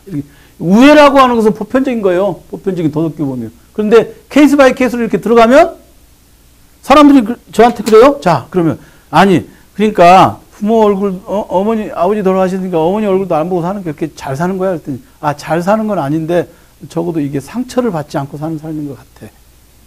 그러면 대기 말하는 잘 사는 게 뭐요? 그러면 남에게 상처를 주지 않고 자식에게 괴롭히지 않고 그다음에 항상 언제 어디서나 나 스스로 자족하면서 남에게 피해를 주지 않고 내가 책 사달라고 누구한테 그러기나 했나? 그러니까 그러면서 사는 게 나는 잘 사는 거라고 생각해. 라고 대답을 한단 말이에요. 그러면 이제 이때 이 질문이 더 들어가면 정말 잘 사는 게 뭘까에 대해서 계속 물어볼 수 있잖아요. 야, 우리가 어떤 사람인지 막 이게 어마어마한 차에다가 막 머리끝부터 이제 저 이정재하고 저 누구야 저놈 저기 이재용이 전 마누라하고 둘이 이게 서로 사귄다. 나왔어. 딱 나왔으니까 이 여자가 임세령인가? 이 여자가 걸치고 있는 게 이제 완전 옷은 뭐 700만 원짜리고 뭐 신발은 600만 원짜리고 뭐 백은 뭐 요즘에 뭐고 막 이게 쫙 명품 스캐너들이 있잖아요. 명품 스캐너 하는 사람이 뜨드드드드드 해보니까 도합 2천만 원 나왔습니다. 뭐 이렇게 자 그렇게 걸치고 다닌단 말이에요. 그러면 우리가 잘 사는 거냐? 물론 이제 사람들이 저한테 150만 원 책 사는 게 잘 사는 거냐? 라고 물어보는 사람이 있어요. 이 하찮은 이 만년필들아. 치워! 지금 이게 이호석군 이게 들고 있는 만년필이 오로라 만년필 중에 이제 제일 저렴한 건데요. 제 앞에서 들고 있을 수가 없는 거라 제가 이 브랜드의 만년필 중에 제가 최고를 갖고 있기 때문에 이게 잘 사는 거야. 자, 그러면 잘 산다고 하는 것을 이제 끝까지 올라갔을 때 과연 어떻게 되는지 이제 누군가가 이제 소크라테스 앞에 나타나서 그렇게 얘기하겠죠. 내가 말이야 이번에 명품백 샀고 명품 신발에다가 그다음에 뭐 포르쉐에다가 이렇게 몰고 다니는 게다가 잘생긴 놈하고 내가 다녀. 잘 사는 거지. 이렇게 말하니까 소크라테스가 그거 말이야. 끝없이 묻는 거예요. 그거 곧 썩는 거 아니야? 말하든가 이런 거 있죠. 계속 이렇게 묻는 거예요. 정말로 그런 게 잘 산다고 하는 것은 결국 뭐냐? 좋은 것, 그쵸? 좋은 것을 가졌을 때 잘 사는 거 아닐까? 그러면 과연 그 옷이 좋은 거라고 생각해? 진짜로 좋은 건 변함이 없는 거잖아요? 근데 그 옷도 얼마 지나면 썩잖아? 그러니까 정말 좋은 건 아니잖아? 뭔가 물질성을 띠고 있는 건 좋은 게 아니겠지? 이런 식으로 막 이제 이 사람 짜증나지 않겠어요? 기껏 돈 주고 샀더니, 예? 영국백 샀더니 썩난다고 지랄이야, 이 개새끼가! 막 이제. 그래서 아테네 사람들이 화가 나가지고 소크라테스 죽이기로 작정을 했던 것입니다. 사실은. 그 사람이 뭐 민주정에 반대해서가 아니라 요즘 말로 시민들이 빡쳤던 거예요. 계속 나서서 그렇게 얘기하니까. 이게 정말로 좋은 것이, 정말로 좋은 것이 있을 때 이게 잘 살 수 있지 않냐. 이것을 추구하면서 살 때 잘 살 수 있지 않느냐. 이렇게 말을 했던 거예요. 그러면 정말로 좋은 것이 무엇인지에 대해서 끝없이 물어볼 수 있잖아요. 그리고 정말로 좋은 것을 갖고 싶다라는 어떤 열망이 우리에게 생길 수 있잖아요. 있어? 어? 있어? 정말로 좋은 것을 갖고 싶은 열망이 있어요? 그러니까 이제 정말로 좋은 것을 갖고 싶다는 생각이 딱 들면은 그게 이제 뭐냐? 형이상학적 에로스죠. 그냥 궁금해. 왜 책임있는 사회재단에서는 저렇게 후원금을 내라고 난릴까? 이런 거 궁금해. 이런 건 형이상학적인 게 아니야. 그냥 물어보면 돼. 아, 이경영 실장님, 제가 궁금해서요. 책임있는 사회재단에서는 후원금을 내라고 하는데 그게 어떤 의미입니까? 물어보면 답 내주시잖아요. 5분 동안 설명해 줄 수 있잖아요. 그죠? 실장님? 근데 책임있는 사회재단은 정말 잘 살기 위한 좋음을 추구하고 있습니까? 이렇게 말하면 이제 대답이 쉽지 않지. 그쪽에 가깝습니다. 라고 말할 수 있죠. 왜? 일단 책은 좋은 것이라고 알려져 있으니까. 사람은 죽었는데 플라톤은 2500년 전 사람이잖아요. 우리가 읽잖아요. 좋다고. 여전히 읽잖아요. 그죠? 이 데카르트 성찰, 데카르트 이 사람이 말이죠. 17세기 사람이에요. 1640년 40살에 썼어요. 창피해 죽겠어요. 저보다 어린 나이에 썼어요, 이놈이. 저보다 어린 나이에. 40살에 저는 3,000원짜리 책 하나 써갖고 신나했는데, 이놈 철학사의 길이 남는 책을 써놨어. 자, 300년이 더 됐어요. 좋은 책이니까 이렇게 남았지 않았겠어요? 그죠? 그러니까, 언제 어디서나 좋은 것을 내가 잠깐이라도 맛보거나 아니면 내가 정말 가지고 있거나 알거나 그러면 잘 살 수 있을 텐데 라는 생각이 딱 들어버리면 그것은 뭐냐 이제 형이상학적인 열망이 생기는 철학적 열망 중에서도 아주 고차원적인 형이상학적인 열망이 생기는 거예요. 그러면 그런 형이상학적인 열망이라는 게 어떻게 생겼고 어떻게 그 열망을 충족시킬 수 있는가를 탐구하는 학문이 형이상학이겠죠. 그리고 그것에 대해서 집중적으로 연구한 책들을 읽어보는 게 형이상학 공부가 되는 거예요. 그게 그 중에 하나가 이제 여러분들이 이번에 읽게 될 성찰이야 이거예요. 그런데 이제 사람들마다 정말로 좋은 게 뭔지에 대한 생각이 다르잖아요. 철학자들마다 다르겠죠. 정말로 좋은 것이 뭔지에 대한 생각이 다르겠죠. 그 중에 이제 데카르트는 무엇인가 그런 게 있겠죠. 이제 정말로 좋은 것을 알아서 또는 정말로 좋은 것을 가져서 이것을 잘 살아보려는 열망을 갖는 것 그리고 이 무지의 지도 뭔가를 알아야 된다 할 때 내가 정말로 좋은 것을 모르고 있었다는 것을 깨닫게 되면은 그게 바로 형이상학적인 열망이 생겨나는 거죠. 그래서 이제 올해는 제가 강의를 하면서 강의를 듣는 분들 입장은 어쩌신지 모르겠는데 강의하는 사람 입장에서는 이런 책들을 강의하는 게 힘들어요. 알기 쉽게 설명을 해야 되니까. 어려운 책이니까. 근데 일부러 제가 이 책을 합니다. 왜? 일단 첫째, 한번 듣고 저건 내가 안 되겠구나 라고 일단 수강자 수가 줄어들 가능성이 있어요. 수가 적을수록 강의하기가 쉬워요. 그건 틀림없어. 제가 여기 인원수대로 이 강사료를 먹는 게 아니기 때문에 뭐 많이 오나 적게 오나 저는 아무 상관없어요. 많이 오면 힘들기만 해. 아니면 근데 일단 그걸 웃자고 하는 얘기고요. 어려운 책을 하는 이유는 뭐냐? 어느 정도 책을 좀 읽어본 사람들이 있어요. 독서 일반에 대해서 얘기하는 거예요.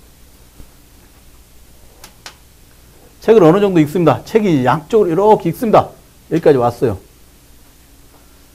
여러 번 제가 책 읽는 사회재단에서 이렇게 강의하면서 책사에서 강의하면서 늘 하는 얘기, 꼭 하는 얘기가 뭐냐? 책에는 등급이 있다. 등급이 있다. 그동안 읽은 책 중에 가장 어려운 책이 뭔 책이에요? 다 읽었어. 아니, 표지만? 네, 서문도 못 읽었어요. 서문도 못 읽었어요? 아니, 읽어보려고 했던 거 말고 읽은 거. 읽어보려고 했던 건 많아요, 사람들이. 읽어보려고 했던 읽었던 것 중에. 읽었습니다. 내용을 전혀, 그냥, 읽긴 했다. 네. 형주 씨는? 없어요? 그러니까 지금 사람이 열망만 있을 뿐이에요? 홈석은? 와, 지금 이렇게 지금 루저들이 지금 이렇게 와 있다고. 지금 안 읽은 게 아니에요. 내가 알아. 읽은 게 있다는 거 알아. 이 사람 읽은 게 있다는 거. 근데 지금 말할 수가 없는 거야. 말하는 순간 가루가 되도록 까이기 때문에 등급이 있다고 그냥 말을 해버렸기 때문에 지금 거기까지 와 있어. 책에 등급이 있다는 건 알고 있어, 지금.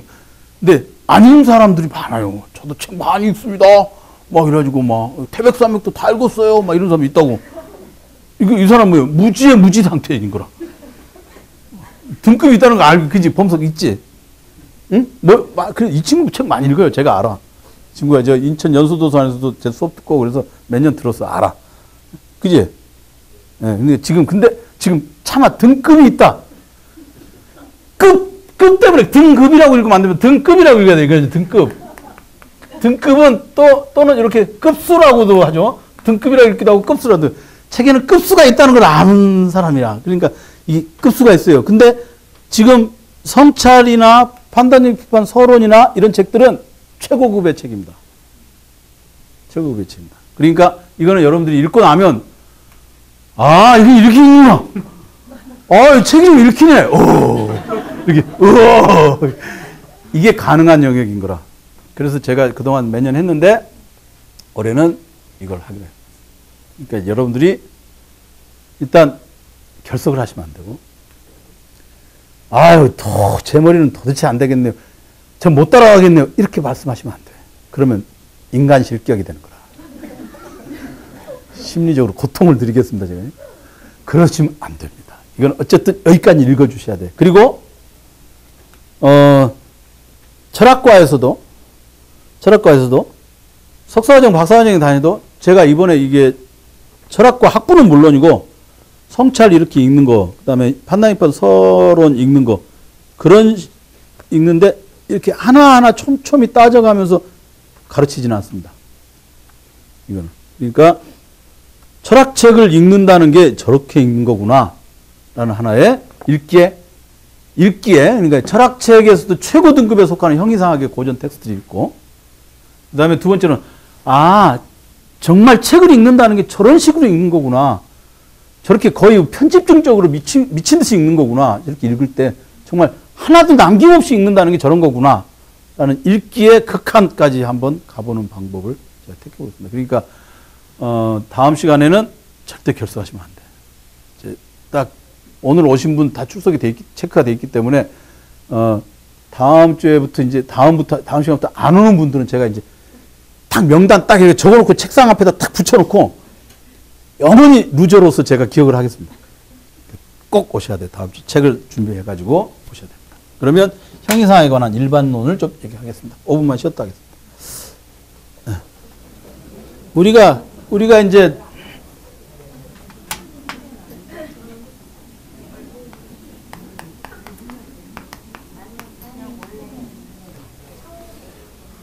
영어로 말하면 all things라고 그러죠.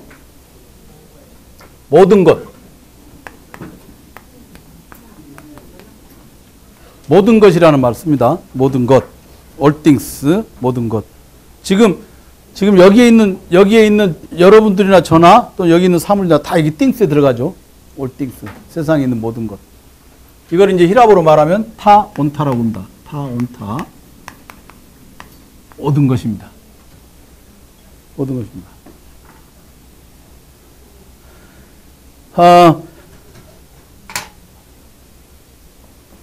모든 것입니다. 그런데 우리는 누구나 다 유한한 존재잖아요. 이태용, 그죠? 그걸 뼈저리게 느껴? 자네?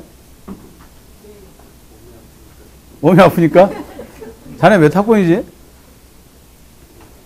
92? 그럼 되게 오래됐구나. 이 사람이 92 학번인데 이 사람 1학년 때였지 그때가. 이 사람 1학년 때 제가 철학개론 수업을 들은 사람이 저한테. 이 사람이 제가 91년부터 시간 강사를 했는데 야 이 뿅아리들아 92 학번 근데 제가 91년 그러니까 시간 강사 2년째 되던 해 저한테 수업을 들었던 사람이에요. 그래서 사실 이렇게 제 과거를 알고 있는 사람이 나타나는 게 사실 좋지 않아.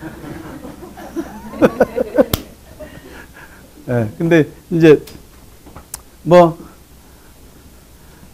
아마 제 강의를 듣는 사람 중에 제가 그러니까 91년부터 어쨌든 뭐 이래저래 선생 노릇을 시작을 했는데 제일 오래된 사람일 거라. 지금 저 성북 정보도서관에 하는 문학고정 강의에도 91 학번이 하나 있는데 91 학번 저한테 수업 들었던 철학개론 수업 들었던 사람인데 좀 기분이 묘하죠. 나는 맨날 철학 선생 노릇만 하고 있나. 그때도 시간 강사, 지금도 시간 강사. 그러니까 지금도 시간 강사 노릇만 하고 있나. 그 다음에 또 여전히 내가 누군가에게 저기 의미 있는 강의를 할 수 있는 상황이라는 것도 좀 조금 기분이 좋기도 하지만 여전히 좀 하여튼 좀 어중간해요. 근데 이제 유한합니다. 우리가 인생이 유한합니다. 지금 아무리 뭐 20여 년의 세월이 흘렀다 해도 all things들은 다 유한한 거예요.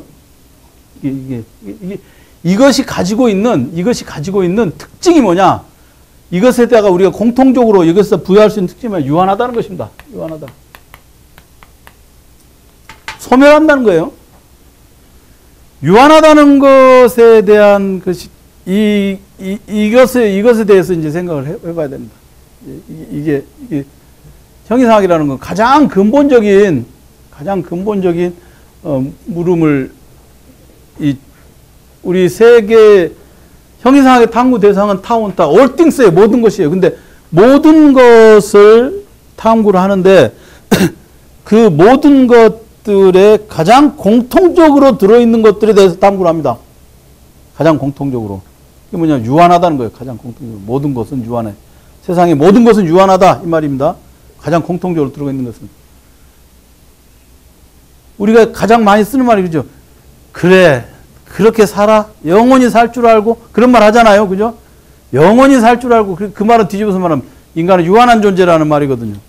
인간은 이제 이 모든 게 유한합니다. 유한하다는 것 안에는 어떤 것이 요것 안에는 속해 들어가느냐면 변화한다는 거예요. 그렇죠? 변화한다는 거 아니에요? 그리고 변화라고 하는 것은 다르게 말하면 얘가 움직인다는 겁니다. 운동한다는 것입니다. 움직인다는 겁니다. 그러면 예전에 내가 그 92년에 강의하던 때하고 이렇게 변했어요? 살이 많아졌지. 그때는 30대니까. 그때는 볼살이 없었으니까.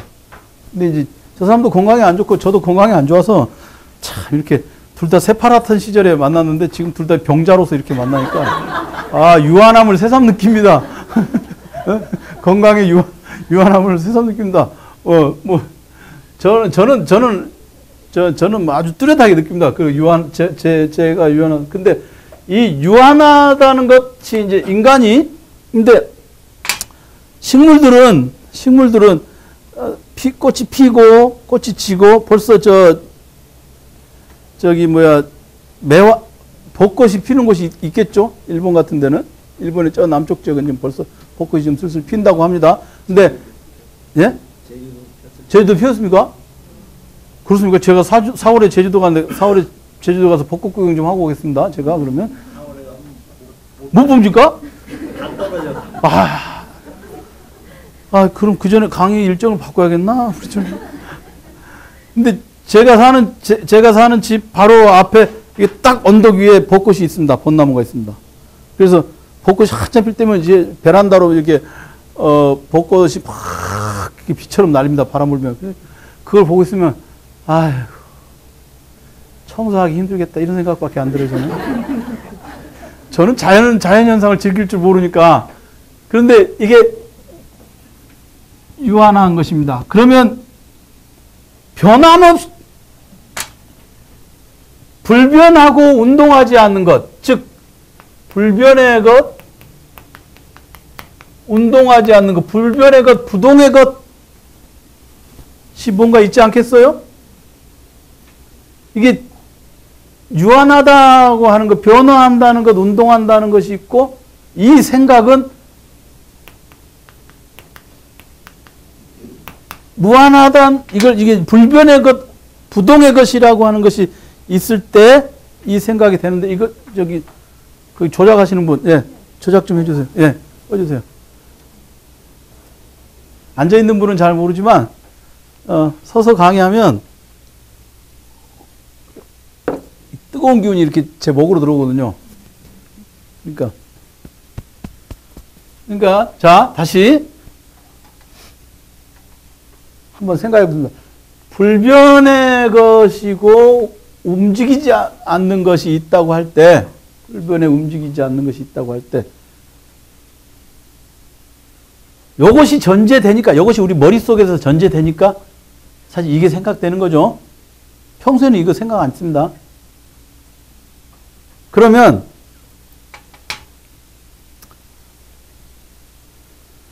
인간이, 내 생명이 언젠가는 끝난다라는 것, 내가 유한한 삶을 산다라는 것을 깨달은 순간 할 수 있는 일들이 몇 가지 있어요. 뭘 하겠어, 박사장? 깨달아 본 적 있어? 그래서 뭘 했어요? 딱히 할 일이 없어요? 뭘 해야 되는데. 응. 열심히 하겠다. 진시황은 뭘 했습니까? 불로초를 찾으러 갔죠. 예. 불로초를 찾으러 갑니다. 불로초를 찾으러 갑니다. 영원히 살려고. 영원히 사는 게 신이잖아요. 신이 되기를 원하는 거예요. 영원히 살려고. 또는 드라큘라가 되죠. 남의 피를 빨아먹으면서 삽니다. 그럼 영원히 살 수는 있어요. 육체적으로. 그러니까 대체로 이게 이분법적으로 나눌 수는 없는데 동양에서는 영원히 사는 인간이 있습니다. 신선. 인간인데 영원히 사는 존재가 있어요. 신선들이 있어요. 서양에서는 영원히 사는 존재가 대체로 보면 좀비거나 뱀파이어거나 드라큘라입니다. 인간의 몸뚱아리를 가진 자가 영원히 사는 것에 대해서 긍정적이지 않아요. 우리는 깊은 산중을 가다가 파란 소를 타고 피리를 불면서 오는 소년을 만났다. 근데 알고 보니 300살이더라. 뭐 이런 얘기 있잖아요. 우리는 몸뚱아리를 리뉴얼 해가지고 리뉴얼해서 영원히 살려고 하죠. 그런 생각이 있습니다. 그런데 한번 생각해 보겠습니다. 유한한 것을 갖다가 한없이 쌓아 올리면 무한한 게 됩니까? 안 되죠. 수 경계를, 그러니까 무한을 갖다가, 유한한 것을 갖다가 엄청나게 모아가지고 그거를 끝도 없이 쌓아 올리면 무한이 되느냐? 안 되죠. 예. 이 생각을 해보면 유한한 것과 무한한 것 요 사이에는요, 도저히 건너뛸 수 없는 딱 절벽이 있습니다. 이 생각을 여러분 먼저 하셔야 돼요. 이제 형이상학을 공부할 때는 유한자, 무한자 이 얘기가 계속 나오거든요. 유한자, 무한자 이런 얘기 계속 나오거든요. 근데 이 단어가 기본 단어예요, 이제. 저게 뭐냐? 유한자지. 이렇게 말하면 돼요. 여러분들이 이제, 형이상학 배웠기 때문에 형이상학을 이제 오늘 배웠다. 이렇게 이제,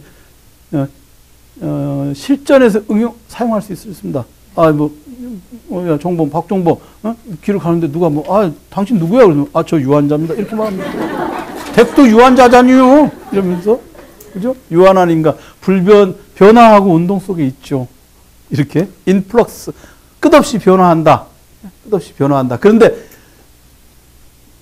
여기서 유한자를 한없이 쌓아 올린다고 해도 무한자가 될 수 없다. 라는 이 생각을 꼭 여러분들이 일단 이건 이번 공식이에요. 일본 공식. 형이상학 공식 1. 이런 생각을 딱 가지고 있어야 돼요. 예를 들어서 인간이라고 하는 존재는 아무리 위대한 인간을 수없이 많이 모아도 신이 될 수는 없죠. 그런 것. 신은 무한자니까. 그런 생각들. 그러니까 그 이름만 대면 다 알만한 대형교회 목사님들이 그러잖아요. 하느님이 이렇게 말씀하시는데 뭐 살생부에다 올렸다는 이런 말 하잖아요. 다 그걸 사입이에요. 목사 아니라 목사를 수천만 명을 모아도 목사는 신에게 신의 말을 들을 수 없습니다. 기독교에 따르면. 가톨릭이 됐건 프로테스탄트가 됐건 여호와 증인이 됐건 이번에 IS에게 참수당한 이집트 콥트파 기독교도가 됐건 일단 내가 기독교도다 이렇게 말하잖아요. 그러면 인간은 신에게 그 어떤 영향력도 행사할 수 없다는 것이 인간이 가지고 있는 기본적인 태도입니다. 가톨릭 교도들 뭐 하느님이 기도할 때 그러죠. 성당에서 기도할 때 저 죽은 자들 위해서 기도드리는데 그들에게 영원한 안식을 얻게 하소서 이렇게 하지만 그때서 하느님이 아이 새끼들이 됐어 요새 왜 이렇게 기도가 많아 이러면 그만이야. 땡이야. 그죠? 아무리 뭐 성모 마리아니 뭐 우리를 위하여 우리의 죄를 빌어주소서 성모 마리아 피곤하시면 안 해줘. 그럼 우리가 수천만 번 기도해봐야 소용없어요. 네? 소용없습니다.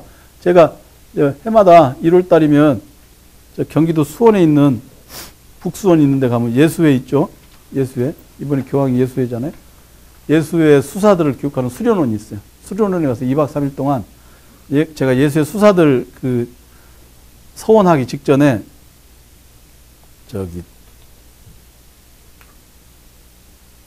뭡니까 사제들을 위한 철학 강의를 2박 3일 동안 합숙하면서 해요. 진짜 추워요. 불을 안 떼. 근데 거기에 가면은 꼭 5명, 6명 정도 되는 수사들이 이제 수련을 하러 와요. 이번에 온 사람 중에 그런 사람이 있어. 여러 종류의 사람인데, 여러분 저 고흥 나로도에 가면 나로 우주센터 있죠. 나로 우주센터에서 일하던 항공우주공학 박사가 있어. 40살도 넘었지. 그걸 때려치고 예수의 수사가 되겠다고 왔어. 입이 다물어지질 않지. 자, 5명이 앉아있단 말이야. 그럼 뭐 하다 왔어? 그럼, 저는 이런 일을 하다 왔습니다.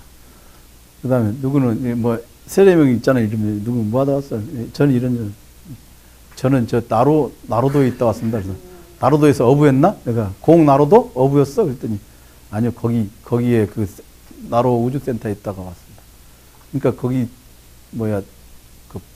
거기서 박사 학위하고 거기서 일하던 사람이에요. 또 한 사람은, 여러분 미국에 있는 아이비리그 대학 있잖아요. 학비가 많이 들잖아요. 거기 졸업하고 회계사 하다가 온 사람이 있어. 올 때 아버지가 뭐라고 하시는데 돈 다 토해놓고 가라.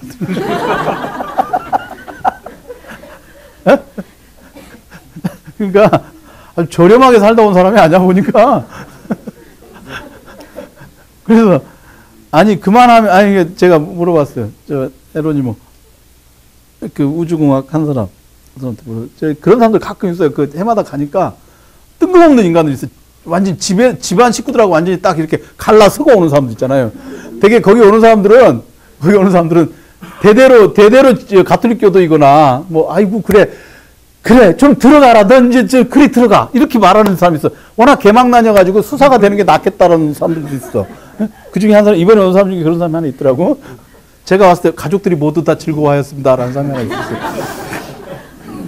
근데 대개의 경우에 그게 이제 입회할 때 가족들이 와서 축하해주고 그러거든요. 아무리 속으로 쓰려도 수녀 수는 줄어도 신부 수는 안 줄어요. 이게 한국이 이상한 나라야. 그래서 교황이 오는 거예요. 매니지먼트 차원차.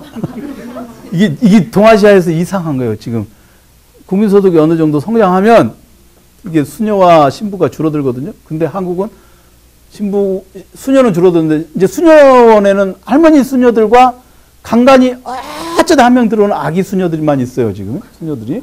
근데 이게 이제 이상하게 신부나 수도사들은 늘어나고 있어. 이게 한국이 좀 이상한 곳은 해요. 이상한 곳이긴 해. 그래서 이제 물어봐요. 제가 이제, 여러분, 서로 이제 그 신앙의 경험들을 이렇게 얘기하잖아요. 저도 이 성서를 읽을 때 이게 좋더라, 뭐 이런 얘기 하는데, 도대체 왜 왜 이 수사가 돼야겠다고, 입회를 하겠다고 결심하게 된 게 뭐냐. 답은 딱 하나야. 인간이라고 하는 존재가, 그러니까 신이 있는지 없는지는 모르겠다는 거야.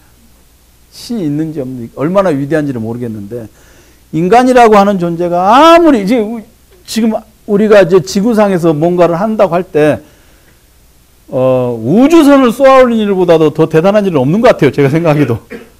우리가 도대체 벗어날 수 없는 환경 아닙니까, 지구는? 그죠? 우리 존재의 기본 환경이잖아요? 이걸 벗어나서 저기다가 이게 쌓아 올리는 일을 하는데, 제가 그래서 이제 우스갯소리로, 아이고, 내가 우주센터에서 일하면 내가는 하느님이 뭔 필요 있어, 우주센터가. 여차하면 우주선 타고 튀어버리지 뭐 이런 생각 하겠다. 내가 그랬더니, 아무리 인간이 위대하고 어쩌고 이걸 쌓아 올린다 해도 인간은 유한한 존재라는 그것에 대해서 너무 참을 수가 없더라는 거야, 그거를. 그래서 뭐 그런 걸 못 참아.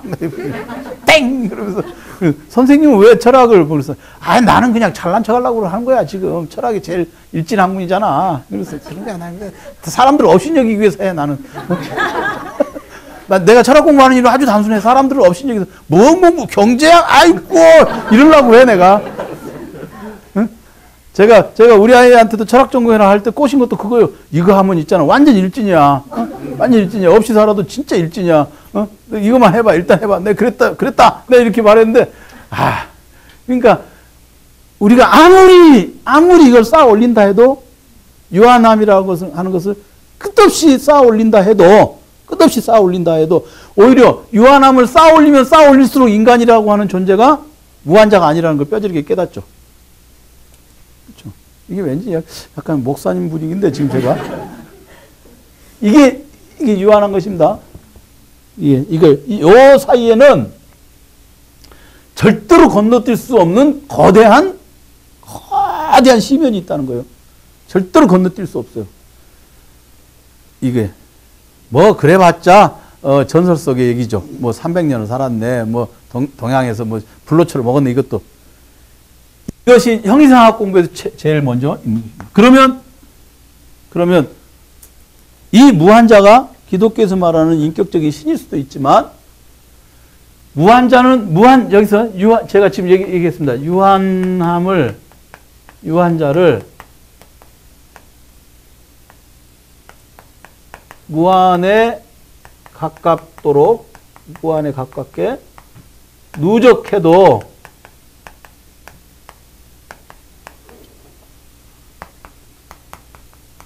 무한자는 아니다 라고 제가 지금 얘기를 했지 않습니까? 요 말은 불변이죠. 그죠? 요 말은 불변이죠. 이거를 우리는 뭐라고 그러느냐? 이런 걸 우리는 불변의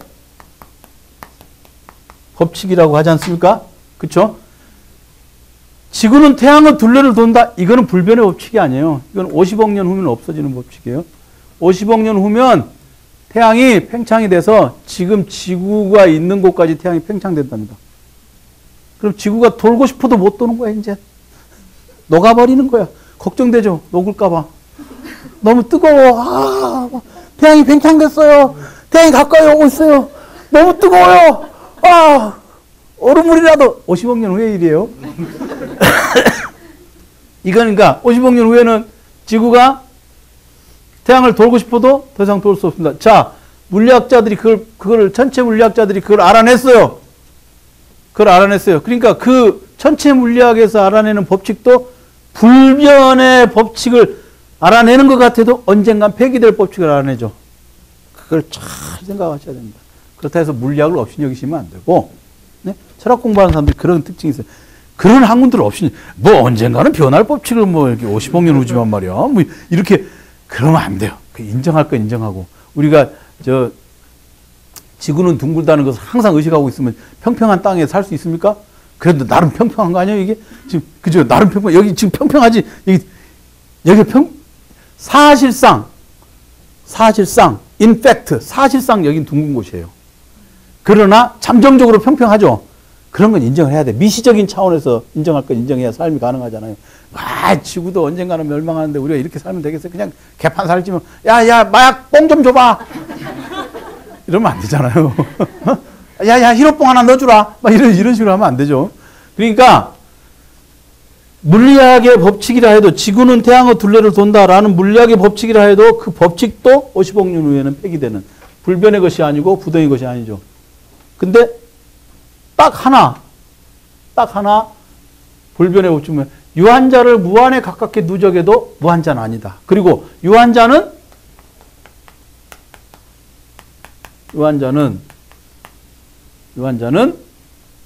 항상 변화한다. 이것도 불변의 법칙이죠. 유한자는 항상 변화한다.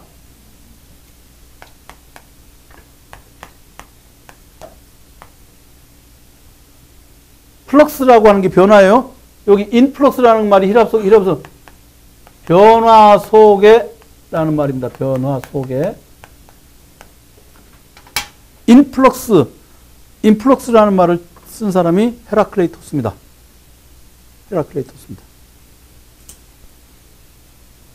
요것을 일단 우리는 생각하기죠. 일단 형이상학의 기본 문제는 뭐냐? 유한자와 무한자의 문제예요. 근데 유한자와 무한자는 서로 대립해 있는 것이 아니라, 대립이라는 건 뭐예요? 맞먹는 거죠? 대립해 있는 것이 아니라 유한자는 무한자라고 하는 것, 무한자의 관점 아래에 있다고 얘기를 합니다. 이것을 뭐뭐 상하에 있다 이렇게 말합니다.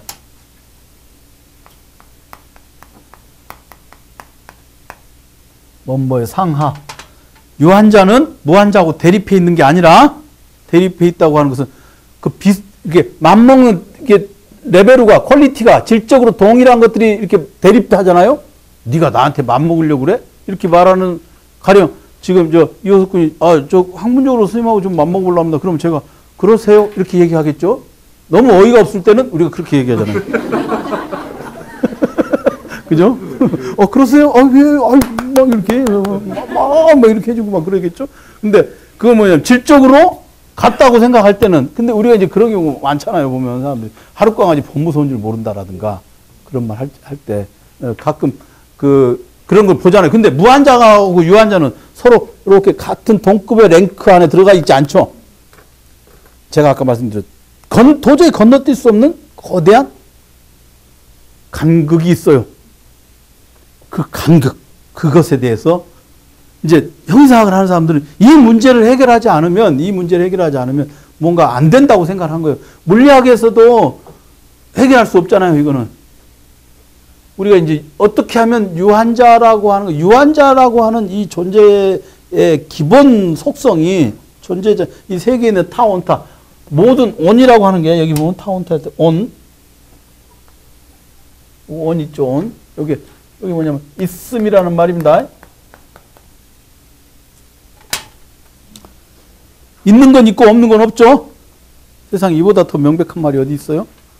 있는 건 있다, 없는 건 없다. 있음에 대해서 모든 있는 것, 타온타. 이게 타온타를 있는 그대로 번역을 하면 있는 모든 것이라는 말입니다. 있는 것들 이렇게 번역을 해도 되고요.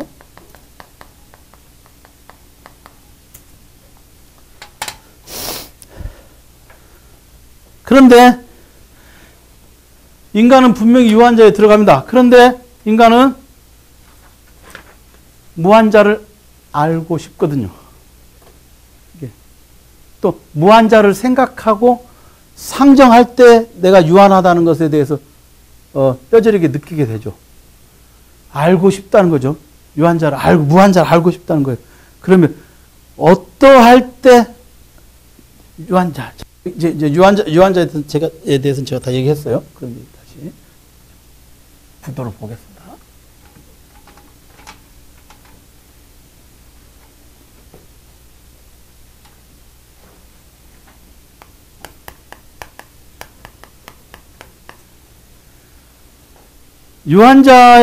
유한자로서의 인간은 무한자를 알고 싶다.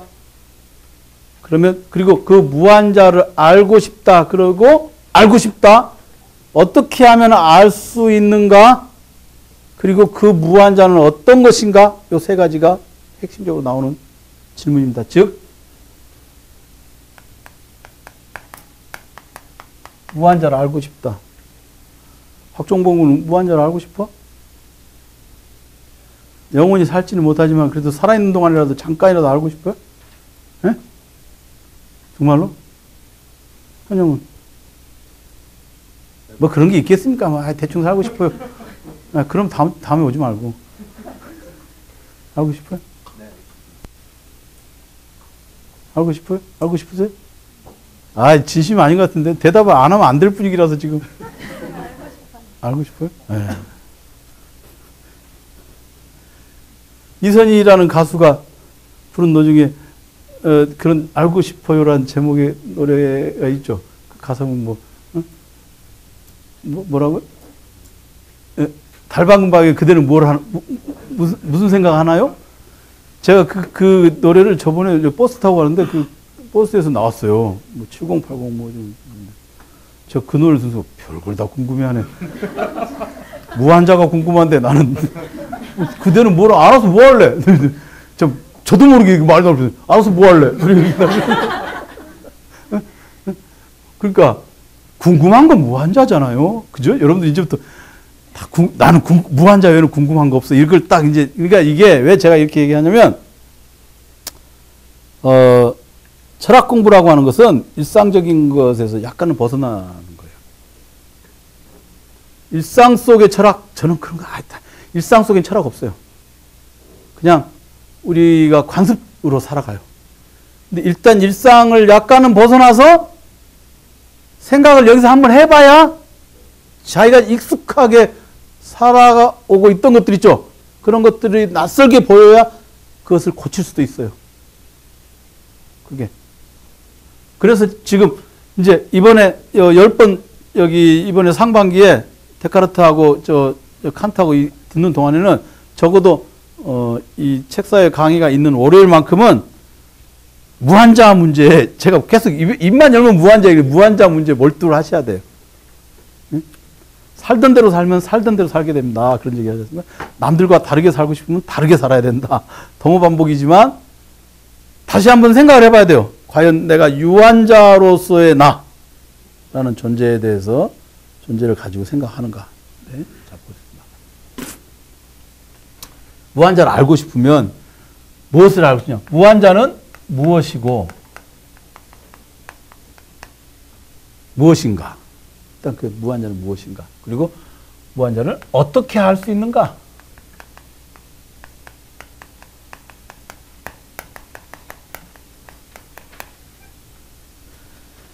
이게 무한자는 무엇인가? 무엇인가? 이게 what is question이라고 그래요, 이걸요.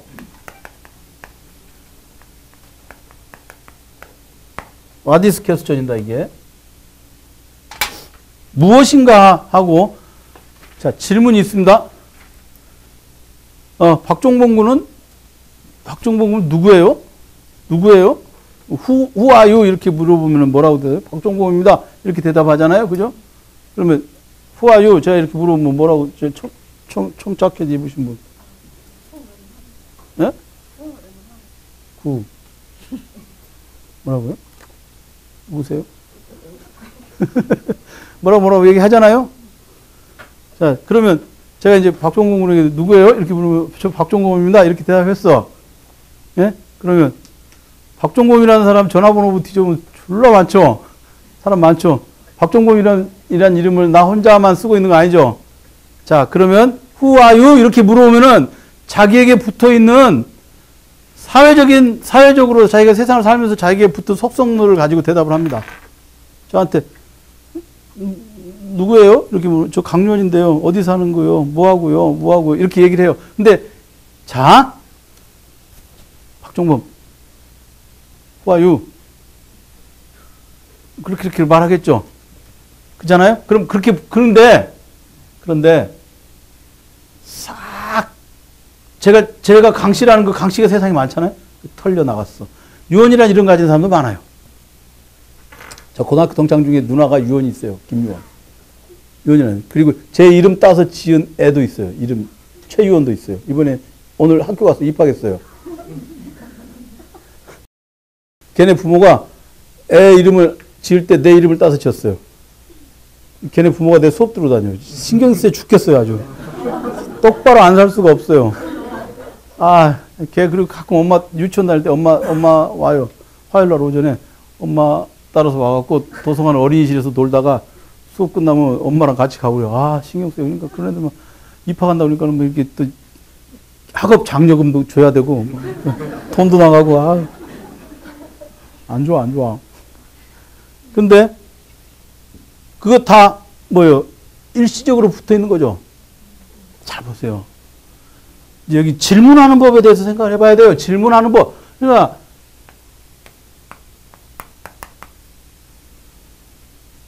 왓을 묻는다는 걸, 왓을 묻는다는 거예요. 자, 강요원, 너 뭐야, 임마? 너 뭐, 우리 그러면 너 뭐야? 그렇게 얘기하잖아. 그럼 대답을 하기 시작해. 계속 대답을 하는데 듣는 사람이 이제 소크라테스가 아, 그거는 임마 강씨는 세상에 너 말고 또 있는데 너한테만 속하는 거.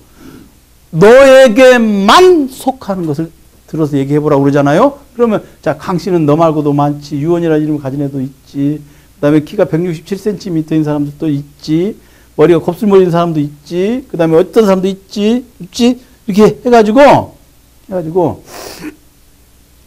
그런 것들을 우리는 뭐라고 그러냐. 그런 것들 뭐냐. 우연적인 것이라고 그래요. 우연적인 것. 우연적인 것을 싹 털어내면, 우연적인 것을 싹 털어냈다 해보겠습니다.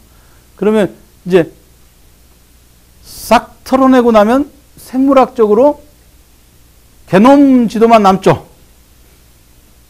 그죠? 생물학적 구조만 남죠. 우연적인 거 다 털어내, 오로지, 여기서, 오로지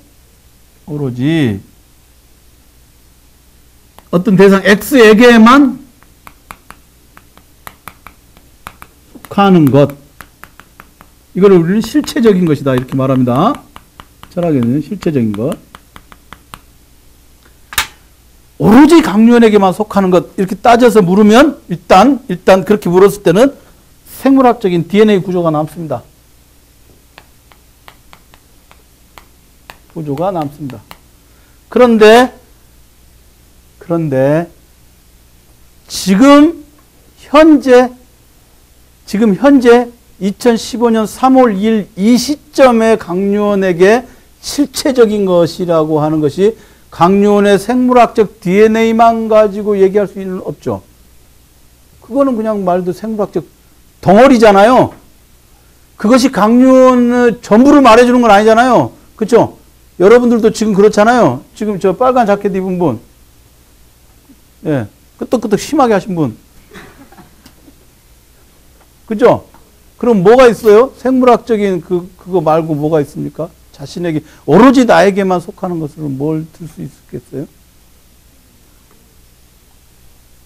지금 이 순간 말고요. 예? 지금 여러분들이 오로지 그 박완서 씨가 쓴 그 책인가요? 그게 내가 가장 나종 진이인 것 이런 말 있잖아요. 그거 최종적으로 가지게 되는 것. 다 그 말이 그거거든요. 그 양반이 형이상학을 공부하지 않아서 그 말이 그 뜻이에요. 다 덜어내고 나에게 이것은 나 아니면 가지고 있지 않은 것, 어떤 것. 그걸 이제 실체적 속성이라고 합니다. 실체적인 것, 실체적으로 속하는 거니까 속성이죠. 실체적 속성. 그러면 이제 who are you가 아니라 what are you? 너는 무엇이냐 이렇게 물으면 실체적인 것에 대해서 대답을 해야 돼요. 너는 무엇이냐. 제가 아까 박종봉 군에게 누구예요? 이렇게 물어볼 때하고 뭐예요? 너 뭐야? 이렇게 물으잖아요. 우리가 그 일상적으로 너 뭐야? 너 뭔데? 네가 뭔데? 이렇게 말하잖아요. 그죠? 네가 뭔데? 제가 제일 잘 쓰는 말이 그거거든요. 네가 뭔데? 네가 뭔데? 그러니까 what에 대해서 규정을 하려면 오로지 그것에만 속하는 것. 유한자인 우리에게는 그냥 존재하고 있는 것, 그 다음에 변화하고 있는 것. 이건 오로지 우리에게 속하죠. 그 다음에 뭐가 있겠는가. 각자의, 여기 이제 여러분들과 저를 포함해서 우리 모두에게 딱 각자가 생각을 해보면, what is question을 딱 갖다 놓고 생각을 하면, 그게 없는 거죠. 대답하기가 좀 어렵죠. 이게, 그러니까, 형이상학적으로 실체론적 질문이라고 하는 게 사실은 지금 이 순간에 자기 자신이 어떻게 살고 있는지에 대한 아주 뼈저린 질문이 되는 거예요. 이게 그냥 뭐 어떻게 살 거냐. 법륜 스님도 답은 이거 못해요. 제가 법륜 스님의 법론 그거 강연하시는 거 다 읽어봤는데, 다는 아닌데 읽어봤는데, 그분이 대답하는 방식, 저도 머리 좀 깎고 좀 하면 될 것 같은데. 그분이 있잖아요. 얘기하는 것을 가만히 이렇게 구조가 있어요. 방식이. 자, 자식이 도대체 결혼할 생각을 안 합니다. 이런 거 있잖아요. 어떻게 하면 좋을까? 그걸 최근에 나오는 거예요. 그러면 법문스님이 이렇게 대답을 하지. 그 자식과 그 아이가 내 자식이 아니라고 생각하세요. 이런 식으로 가잖아. 그 딱 답인 거야. 너와 그 자식, 그러니까 부모와 자식 사이의 관계라는 게 우연적인 것이죠. 일단 법륜 스님은 우연적인 것을 싹 제거하고 실체적인 것을 드러내, 평소에는 생각해보지 않았던 사람들이 생각해보지 않았던 실체적인 것을 드러내서 말을 하려고 해요. 그러니까 법륜 스님 답변은 경험이 많으시니까 그렇게 이게 말을 잘 하시는데, 그냥 형이상학 형이상학 전공자로서는 이렇게 되면서 사태의 실체성을 드러내는 거예요. 그 양반이 말할 때. 사태 실체성. 이제 여러분들 이제 오늘 가서 법륜스님의 그걸 한번 읽어보세요. 우연적인 것을 제거하라고 하는구나. 얘기가 나오는 게 계속 우연적인 것을 제거하고 사태의 실체성을, 그러니까 실체적인 것으로 들어가는 거죠. 보세요.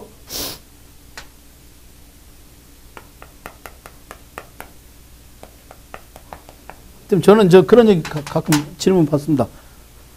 자녀 교육을 할 때,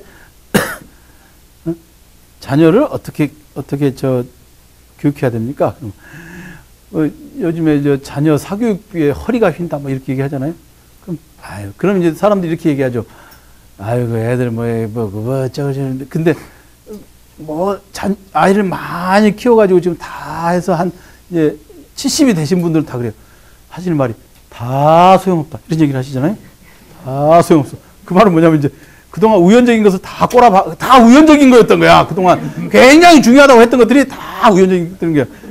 예를 들면 제가 화요일 날 오전에 서대문구에 있는 이진아 기념도서관에서 수업을 하는데 그 시간대가 이제 주부들이 많이 오잖아요. 그 연령대가 이제 갓난 아이를 낳은 분이 있어. 애기가 5살짜리하고 이제 돌도 안 된 애가 있는 사람이 있어. 그 사람은 가만히 보면 무지하게 나한테 맨날 물어봐. 그 딸아이가 5살짜리 맨날 해줘. 그럼 저는 이렇게 말하죠. 그래, 알아서 하세요. 애가 알아서 하면 되겠지. 이제 3초 되니까. 근데 이제 거기 보면은, 작년 11월 무렵에 딸을 여인 분이 있어요. 딸 시집 보낸 분이 있어. 그런 분들은 요즘에 무슨, 게다가 이렇게 초등학교 선생님하고 퇴직하신 분이야. 초등학교 선생님하고 퇴직하신 분이고, 딸을 시집 보낸 분이야. 다 소용없어. 이렇게. 그런 분들은 다 소용없어. 그럼 저한테는 누가 그러면, 저는 누가 어디 가서 막 이렇게 독서 특강 뭐 이런 거 하잖아요. 그럼 끝나고 나서 꼭 이렇게 중학생 자녀를 둔 엄마가 저한테 뭐 물어봐요. 우리 애가요, 책을 통하니고요. 팔자에 없는가 보네요. 이렇게 말을 하지. 그냥, 그거에다가 뭐라고 얘기하면 이제 끝이 없어. 독서 교육이 되는 게 아니라 자녀 상담이 돼버린단 말이죠. 팔자에 없나 보죠. 점을 한번 보세요. 사주에 문창성 없는 애는 안 됩니다. 하든가. 그럼 선생님 아드님은요? 있어요. 없어요. 있긴 뭐가 있어. 이게 뭐냐. 그러니까 우리가 그게 안 되는 거, 우리 그런 말 하잖아요. 이제, 최근에 그런 충격적인 얘기인데, 저기 뭐야, 우리 어머니가 친척 누군가에게 했다고 하는 얘기를 제가 전해드렸어요. 우리 어머니가 자식 복이 없다는 게 사주에 나온다는 게 우리 어머니 사주인데. 아니, 79 먹은 노인네의 사주가 뭐가 있어? 다 사셨지. 근데 자식 복이 없다고 나오는 게, 그러니까 그 뭐 이제 드디어 실체적 차원으로 들어가신 거야.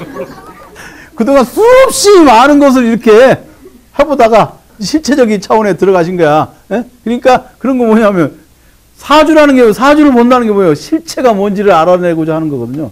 내가 왜 이렇게 안 풀까요? 원래 그렇게 돼 있어요. 고생하게 생겼네. 라든가. 그러니까 동쪽으로 가면 귀를 만난다. 동쪽이 끝이 없지 뭐.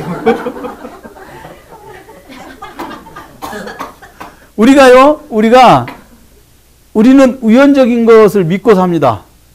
그런데 우연적인 것이 딱 어느 순간 이게 틀림없는 실체적인 것이라고 여겼던 것 있잖아요. 사실 우연적인 것인데 그것이 딱 난관에 부딪히면 이게 도대체 답이 없다라는 난관이 부딪혔을 때는 실체적인 것을 찾아보게 됩니다. 그랬을 때 이 실체적인 것이 도대체 와디스 퀘스천 앞에 딱 들어갔는데 여기서 답을 못 내면 뭐냐? 아포리아라고 그럽니다. 이게 어려운 물음, 난문이라고 그러는데요. 포리아가 배예요, 배. 강을 건너갈 앞에 아가 붙으면 없다. 배가 없다 이거예요. 문제를 해결할 도리가 없는 거예요. 그게 아포리아, 난관에 부딪힙니다. 일찌감치 이 실체적인 것이 무엇인가? 라는 이 질문을 딱 하면 사람이 인생을 허무하게 사는 것 같지만 욕심 부리지 않고 살 수 있죠. 제가 80년에 대학을 들어갔으니까 고등학교 때 70년대 말이에요. 그때는 정말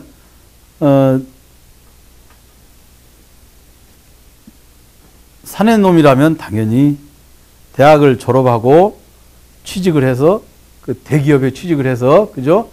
은행에 취직하거나, 공무원은 그때 하면 안 돼요. 공무원은 아무나 할 수 있는 것이었기 때문에 서울 시내에 있는 대학에 4년제 대학을 나왔으면 대기업에 취직하거나 은행에 취직을 해야 되는 거예요. 근데 고등학교 2학년 때 딱 그 생각이 들었어요. 제가 철학과를 가야겠다고 맘먹을 때 집에 사촌 형님들이 있잖아요. 외환은행 다니는 형 있고 삼성 다니는 형 있고 삼성물산.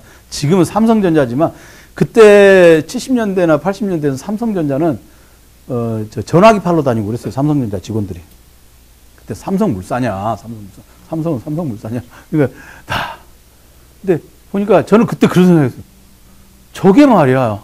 취직을 해가지고 저 사는 게 말이지. 저 명함에 있는 게 전부일까? 인생의 전부일까? 나는 전부가 아닌 것 같아. 지금 당장은 답을 못 내겠으니까 일단 답을 낼 수 있을 때까지 좀 기다려 봐야겠어. 대학 4년 동안 대학을 졸업하고 뭔가 좀 사회적으로 또는 집안에서 해야 한다고 하는 일을 하는 데는 자신이 없는 거예요. 그게 틀림없이 옳은 거라는 자신이 없어요. 그러니까 대학 4년 동안 일단 답을 내봐야겠다. 근데 우리가 대학 4년 동안 답을 내도록 용서를 안 하잖아요. 그죠? 부모님들이. 그러니까 철학과를 간 거예요. 철학과를 가면 답을 내주는 게 아니라 답을 안 내도 봐주잖아. 철학과 다니는 새끼들은, 예? 그냥 저 새끼 왜 이렇게 놀고 자빠졌대? 철학과 다니잖아. 그럼 다 용서가 되잖아요. 그죠? 졸업하고도 답을 안 내도 왜 취직도 못해? 철학과 나왔잖아. 오! 그래서 논팽이구나. 평생 그러고 살아도 욕을 안 먹는 거야. 그죠? 철학과의 특권이에요. 철학과의 특권. 답을 낼 수가 없는 거야. 답을 낼 수. 저는 지금도 사람들이, 아니, 에? 책 그렇게 가만히 생각해보니까 제가 책 흔히 그러죠. 그 담배값 아꼈으면 건물 한 채 샀겠다. 그러잖아요. 근데 담배값보다 책값이 더 비싸잖아요. 아니, 그 책을 그렇게 읽고도 또 읽어요. 아직 답이 안 나왔거든. 이렇게 이제. 와디스 퀘스천에 계속 난문에 걸려 있는 거예요. 여러분들, 그러니까 이 질문이 뭐예요?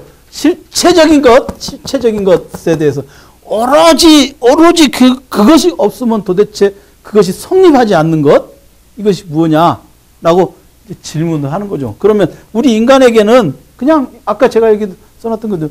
그냥 변화하는 것, 언젠간 소멸하는 것, 그저 잠깐 있는 것, 이거 말고는 답이 없어요. 우리는 그런 존재예요. 그런데 무한자는 알고 싶거든요. 그러면 이 무한자라고 하는 것이 무엇이냐? 유한자인 주제에 무한자가 무엇인지를 알 수 있겠어요? 모르죠. 경작고 나온 사람은 알대로 철학 공부하는 것에 대해서 알 수가 없는 거라. 힘들지? 다음 생을 기약해 보세요. 어떻게 알 수 있는가? 이건 도대체 답이 안 되잖아요. 그죠? 유한자를 아무리 많이 누적시켜도 무한자가 될 수 없으니까. 같은 급이어야 알 수 있잖아요. 그죠? 같은 급이어야 알 수 있지 않습니까? 저는, 제가 대학에서 강의를, 이거 못해 먹겠구나. 라고 생각한 결정적인 계기, 시간 강사도 가끔씩 했어요. 대학에서. 여기서도 강의하고, 대학에서 시간 강사 가끔 딱 했네. 이건 절대로 할 수 없어. 대학에서 강의 요청하면, 절대로 안 간다. 예? 그렇게, 여기 아까 여기 책 읽는 사회문화재단 대표가 도종일 선생인데, 그 양반이 후마니타스 칼리지. 네? 저 후마니타스 칼리지에서 오라는 전화를 받은 적이 있어요. 어딘가에 고속도로, 지방의 도서관으로 강연을 하러 가는데, 고속도로에서 전화를 받은 적이 있어요. 근데 전화 받으면서, 저 안 갑니다. 라고 대답을 했거든. 근데 제가 딱 그 이전에 이미 결심이 섰는데, 그게 뭐냐면, 요즘에 대학에서는 학생들이 교수 평가하죠. 저는 그것 때문에 못해요. 안 돼. 학생이 교수를 평가할 수 없어. 어떻게 평가해? 평가할 수 있어? 설문지, 끝나고 설문지 쓴단 말이에요. 이게 책사에서도. 다 무조건 좋았다 써야지. 강사에게 바라는 점 어디 있어? 그냥 그저 가르쳐 주신 고마울 따름입니다. 이렇게 써요. 이게 뭐냐면, 자기가,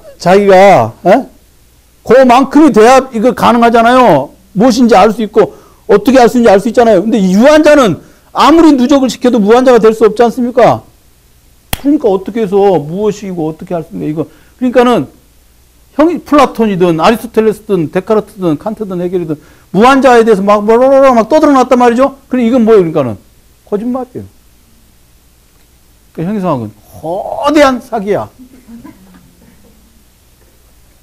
이해가 되세요? 농담하는 거 아니에요? 거대한 사기예요, 형이상은. 아니면은 아주 그 굉장한 판타지예요. 굉장한 판타지야. 그러니까 여기다가 물리학의 잣대를 들여다대고 그러면 안 되는 거예요. 미리서부터 이제 거짓말임을, 이게 이제 우물에 독 뿌리기 오리죠. 이것에 반대하는 자는 무조건 나쁜 놈이라고 미리 말해놓고, 그러니까 형이상학은 뭐냐? 형이상학이라고 하는 학문은, 형이상학 책들은 정말 진짜 판타지고 거짓말이고 사기예요. 그런데 왜 이걸 읽느냐? 오로지 인간에게만 무한자가 무엇이고 어떻게 알 수 있는지는 모르겠지만 이것에 대해서 탐구를 하면 할수록 이 도대체 무한자가 될 수 없는 요 반대편에 있는 유한자라고 하는 존재가 어떤 것인지를 더 잘 알 수 있게 되는 거예요. 누군가를 사랑해.